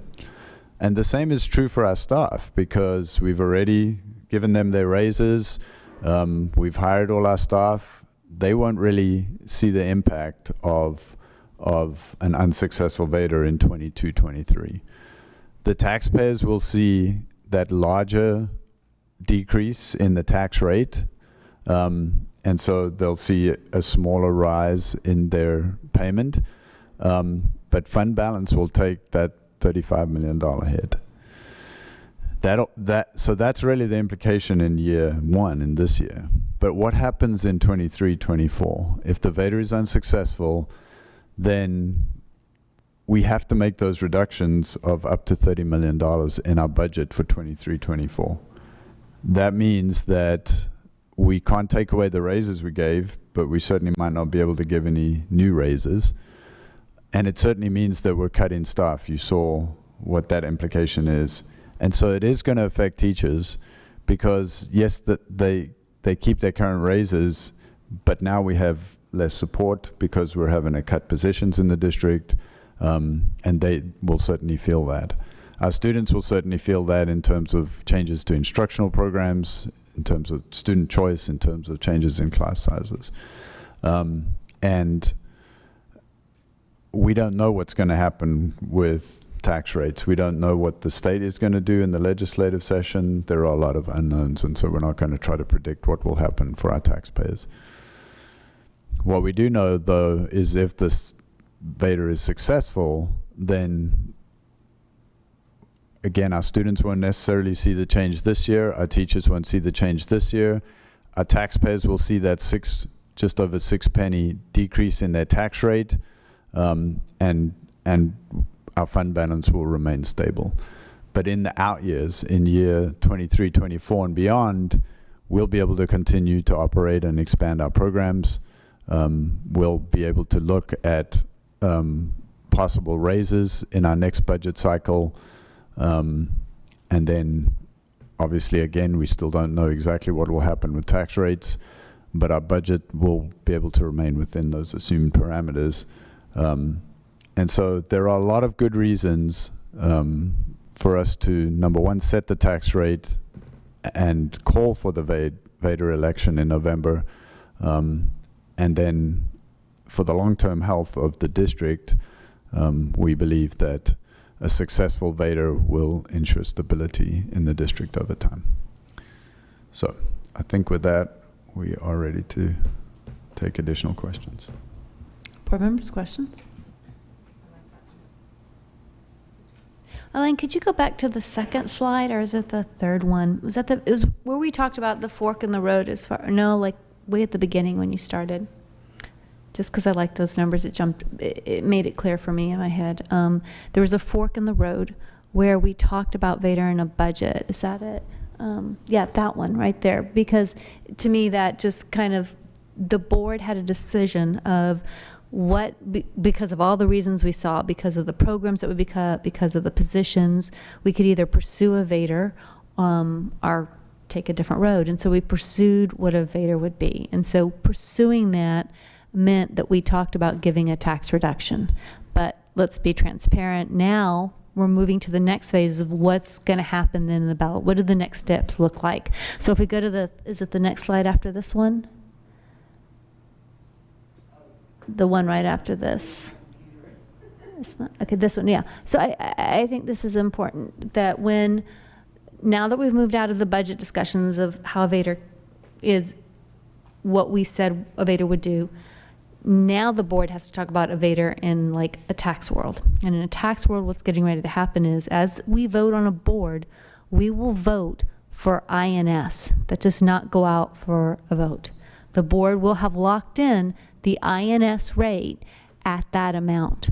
And so now voters do have an option, and they do have a choice when they're looking of whether or not they're going to adopt that M&O rate or not.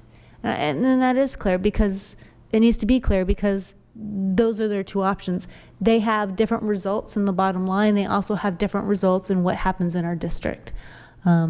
So I appreciate also seeing what that looks like. What we're looking at is an unsuccessful could save a taxpayer with, they only spent 72 more.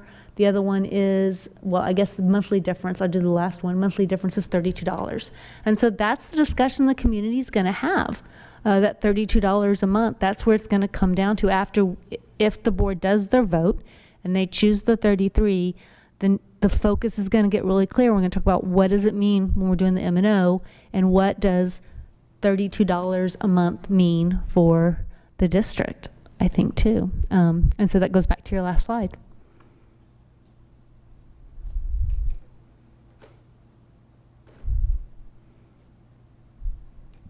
It was a hard discussion as we talked about messaging and how it was very deliberate that we wanted to put as much information in front of people.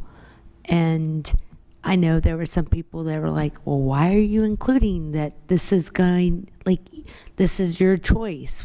Why, you know, why even say that? And we thought that it was really important that we put all the information out there. And for a lot of reasons, because we believe that the LISD community loves our schools, and they want to take care of our schools, and they want to maintain the programs, and they want to take care of our staff. And so we felt that was important. And at the same time, the reality that there is a lot of purposeful misinformation and a lot of purposeful lies and deceit. And it's going to take all of us communicating every single piece of information to combat all of the lies. And so I'm looking at all of y'all, and I know we feel the same way as we look at the ballot language that is created to work against us. As we look at all this, I'm trying to remain hopeful that our community really cares about our staff and our CNS workers and our bus drivers and our teachers and our administrators. And we want to keep our bands being the best. We want to keep our robotics teams winning the state. We want our football team out there. We want our dance in the best uniforms, all the things that are so important. And in terms of extracurriculars, that's just the extracurriculars. When we look at our academics, these are the things that make us special. And so I'm looking at y'all and I can see y'all's face and I know I'm mirroring it back. And so I'm trying to say all of this not only to make you feel better, to make me feel better too, because it hurts, you know, looking at it. And I know the first time Elaine presented it, I was just like, oh my gosh, this would be hard in a normal year. And then it's going to be even harder when people purposely show up here and lie. And they purposely post stuff online to lie. Mm-hmm. It's going to take all of us communicating facts and truth to combat everything else. But I think we can do it. I really think we can do it. It's just going to take all of us actually, you know, talking and sharing and coming together as a community to protect the district that we love and that we care about. So Anna and I had the opportunity last night to be able to be part of a panel to discuss this and other items. I thought that the folks that were in the room, it was recorded, it will be put on social media. I thought the folks in the room asked very good questions. I think that the presentation that was given was laid out very well, the explanations. You know, David Barnes got to put on his teacher hat, which was amazing. And I appreciate all of them hosting us at the library last night. Agree with Gloria, it's going to take all of us. It's going to take us talking about it almost on a daily basis until we're blue in the face in November, to make sure that we're reaching those parts of the community that aren't necessarily plugged into these meetings, that, you know, the average voter that goes into the box is going to see this language and freak out. We know that. And so how do we make sure that we're getting it out to the community and not just our school communities, because I feel like we operate in a silo a little bit, right? If you're really plugged into the school or you're really involved in the school, then then you'll probably know about it. But how do we reach out to those other pieces of the community to make sure that they understand that what they're voting for is to keep our teachers and keep all these wonderful programs and all of the things that we've talked about tonight. And so I hope that everyone out there watching this meeting will take it upon themselves to reach out to one of us or reach out to someone at the district or share the Money Matters website, because it's fantastic. That video series is wonderful. It lays it out, it explains it. It's really helpful. And so I don't know how many people I've pointed back to it. So I appreciate that we have it. It's a great resource. And so I just hope that we can all, you know, like I said, come together as a community and be able to communicate the information that is correct and true. I think also to add to that, just for our community and others, like, we are not the only district who's gone to Vader before. You know, if you quick Google search from November 21, you'll see districts similar to ours that went to Vader and what a lot of the stuff that they had to go through. What I'm trying to get at is this isn't a doing on our part. This is because of the way the state funds public schools. And we're in this position because our state refuses to properly fund public education. So I'm a little angry at the ballot language. I hate that our legislators have put public schools in this situation. I think it's ridiculous. So as a Legislative Action Committee member, I'd love for us to explore on ways we can advocate to change, to possibly have an effect to change that, because I know during the grassroots TASB resolutions grass meeting, I can't remember the one I was part of, this was a big topic. A lot of districts are being affected by this ballot language, and our hands are tied. Talk about taking away local control. So that's kind of just my comments on it. I mean, we are not in this situation because of some horrible thing or whatever. This is because of the state and the way they fund public education. The allotments haven't been updated in how long? House Bill 3 just gave us a Band-Aid. So I just, like Christine said, if y'all need us, we're here. I will talk all day about Texas public education and why we're in the situation we're in. But my fellow legislative members, I'd like for us to kind of look at that and see what we can do. I know it's a TASB resolution. I help work on that for the bond language, but I'd like to see us really take the charge on that because, I mean, we are going to be affected by that ballot language.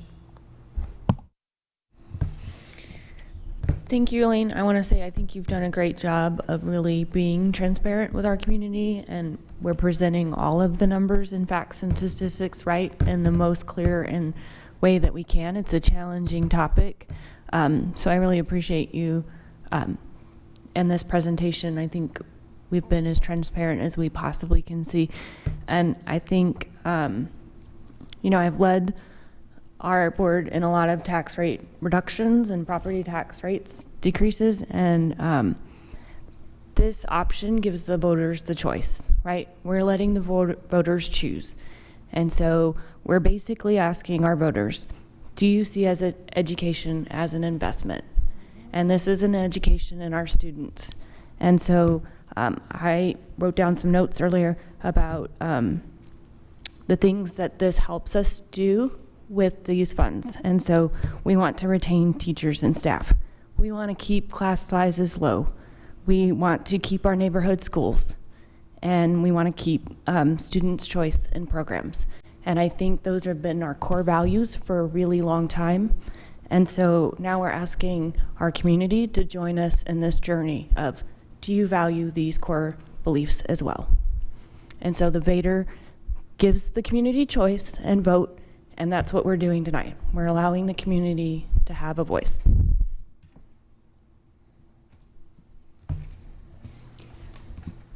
Board, as we progress, we'll get some information. If this continues, of course, this would go on a ballot. We want to make sure that we know what we can say or can't. That will be important as a community when we're out speaking, and we've been asked to speak, so we'll get that information sent to us. Money matters right now. I love the videos and the information. The way it's crafted talks about how we were discussing it, moving it in as a budget, and what our budget looks like. There may need to be more clarification as the board moves and votes and these numbers come into place. We'll need to focus on that. But we'll keep moving forward with discussions and thoughts. There's not a vote on this tonight. There is discussion. Is there any other discussion? So I was just going to clarify what you just said. This is not up for action tonight. It will need to be an action on the 18th. Legally, if we're going to adopt a rate above the VATR rate, then that has to be done by August 22nd. So, Do you have any questions? You need more numbers, and I guess the last slide does have some of the information there that Alexis was talking about. Oh, it doesn't go to end automatically.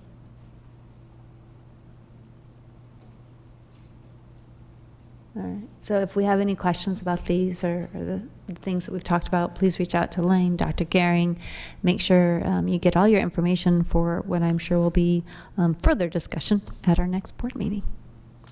So that moves us out of this item and into discussion of an ordinance adopting the we did that one. Discussion to consider all matters incident and for the authorization to purchase attendance credits for the state with local tax revenues. So this is where I get on my soapbox. So in order for us to make recapture payments back to the state, we need to hold an election to do so. And the big driver of this is we're no longer earning enough foundation school program money to offset the recapture. And so physically writing a check to TEA requires voter approval because the Constitution says local tax collections are for the local government. Unless you're subject to recapture. So the district, this order would call that special election to be held November 8th. One note, we have decided internally that this would appear as ballot on Proposition A, as Proposition A, and then the Vader would be Proposition B. just because it's not really clear what proposition the ACE is. And so if someone's just going, no, no, no, no, we really need the ACE to pass. I'll remind you that if it fails, you have another opportunity in May of 23. And then if it's not successful, then TEA gets serious and they have to find a way for us not to be in recapture. So the way you're not in recapture is your values are lower. So they will detach enough property value and assign it to another school district. So you permanently lose those values, which means that 33 cents will not service your debt. So then you would have to raise the INS debt rate. So not a pretty picture. When your board researched Houston ISD's experience with this, it was very fascinating. So this should be a very easy pass. It's just a matter of education about what it is. And so on the 18th, we would be asking the board to approve this order calling the special election. So Elaine, our voters, just in this season, not only do we have the recapture, that's going to be new, Vader, we're talking about that. They're seeing their property values rise. We've got our homestead exemptions going up. There's a lot of moving parts. There are a lot of moving parts. Okay, a lot of education. And it will continue to change because property tax relief is a priority for the state. And I absolutely love that we want to do property tax relief. I think that's really important. I think it's really hard when your school district is told raise the rate on property taxpayers, and then we can take the recapture money and we'll take our things and then we'll go give property taxpayers back their money. This feels like an odd situation. So it's the perfect storm. Well, I would love to see us be able to do property tax release and properly fund public education, which goes back to our legislative. That would be rainbows and butterflies. Yeah. Hey, legislative committee, we've done a lot. Let's keep going. All right, next, anything else do we need in there? No. Okay, to discussion to consider all matters incident and related to calling an election ratifying a voter approval tax rate. So again, this would be the legal ordering following the setting of the tax rate. So if you set the tax rate at the $27.46, that would trigger the need for a ratification of that by the voters. And so you would then call the order, you would approve the order calling for another special election being the VATRE. Okay. And it would be Proposition B. Any discussions about Proposition A or Proposition B? Okay. All right, we're closing out the discussions there. Thank you, Elaine. That was a lot of information. I appreciate it. Thank you for being transparent and bringing all these numbers to the table. Thank you. All right, board members, we will now move into closed session. It's 10:18 for purposes permitted by the Texas Government Code 551.071, consultation with attorney regarding pending or contemplated litigation and or attorney-client privilege matter. Texas Government Code 551.074, deliberation regarding resignation, termination, employment, reassignment duties, and evaluation of personnel and public officers. Texas Government Code 551.0821, deliberation regarding matters whereby personally identifiable information regarding one or more students will be disclosed. Texas Government Code 551.076, deliberation regarding internal security audit and discussion with the chief audit executive. There will be no action in closed session. We will come out to open for any action.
All right, board members, it is 10:36. We are back in open session. There is a debrief link at the end of your agenda. Yeah, I know, the computers are closed.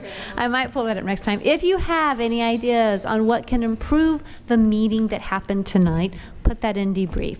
And don't forget to do the dots, which I think everybody did. So yay, continuous improvement lives. And doing very well. I'm very excited. With that, are there any motions from closed?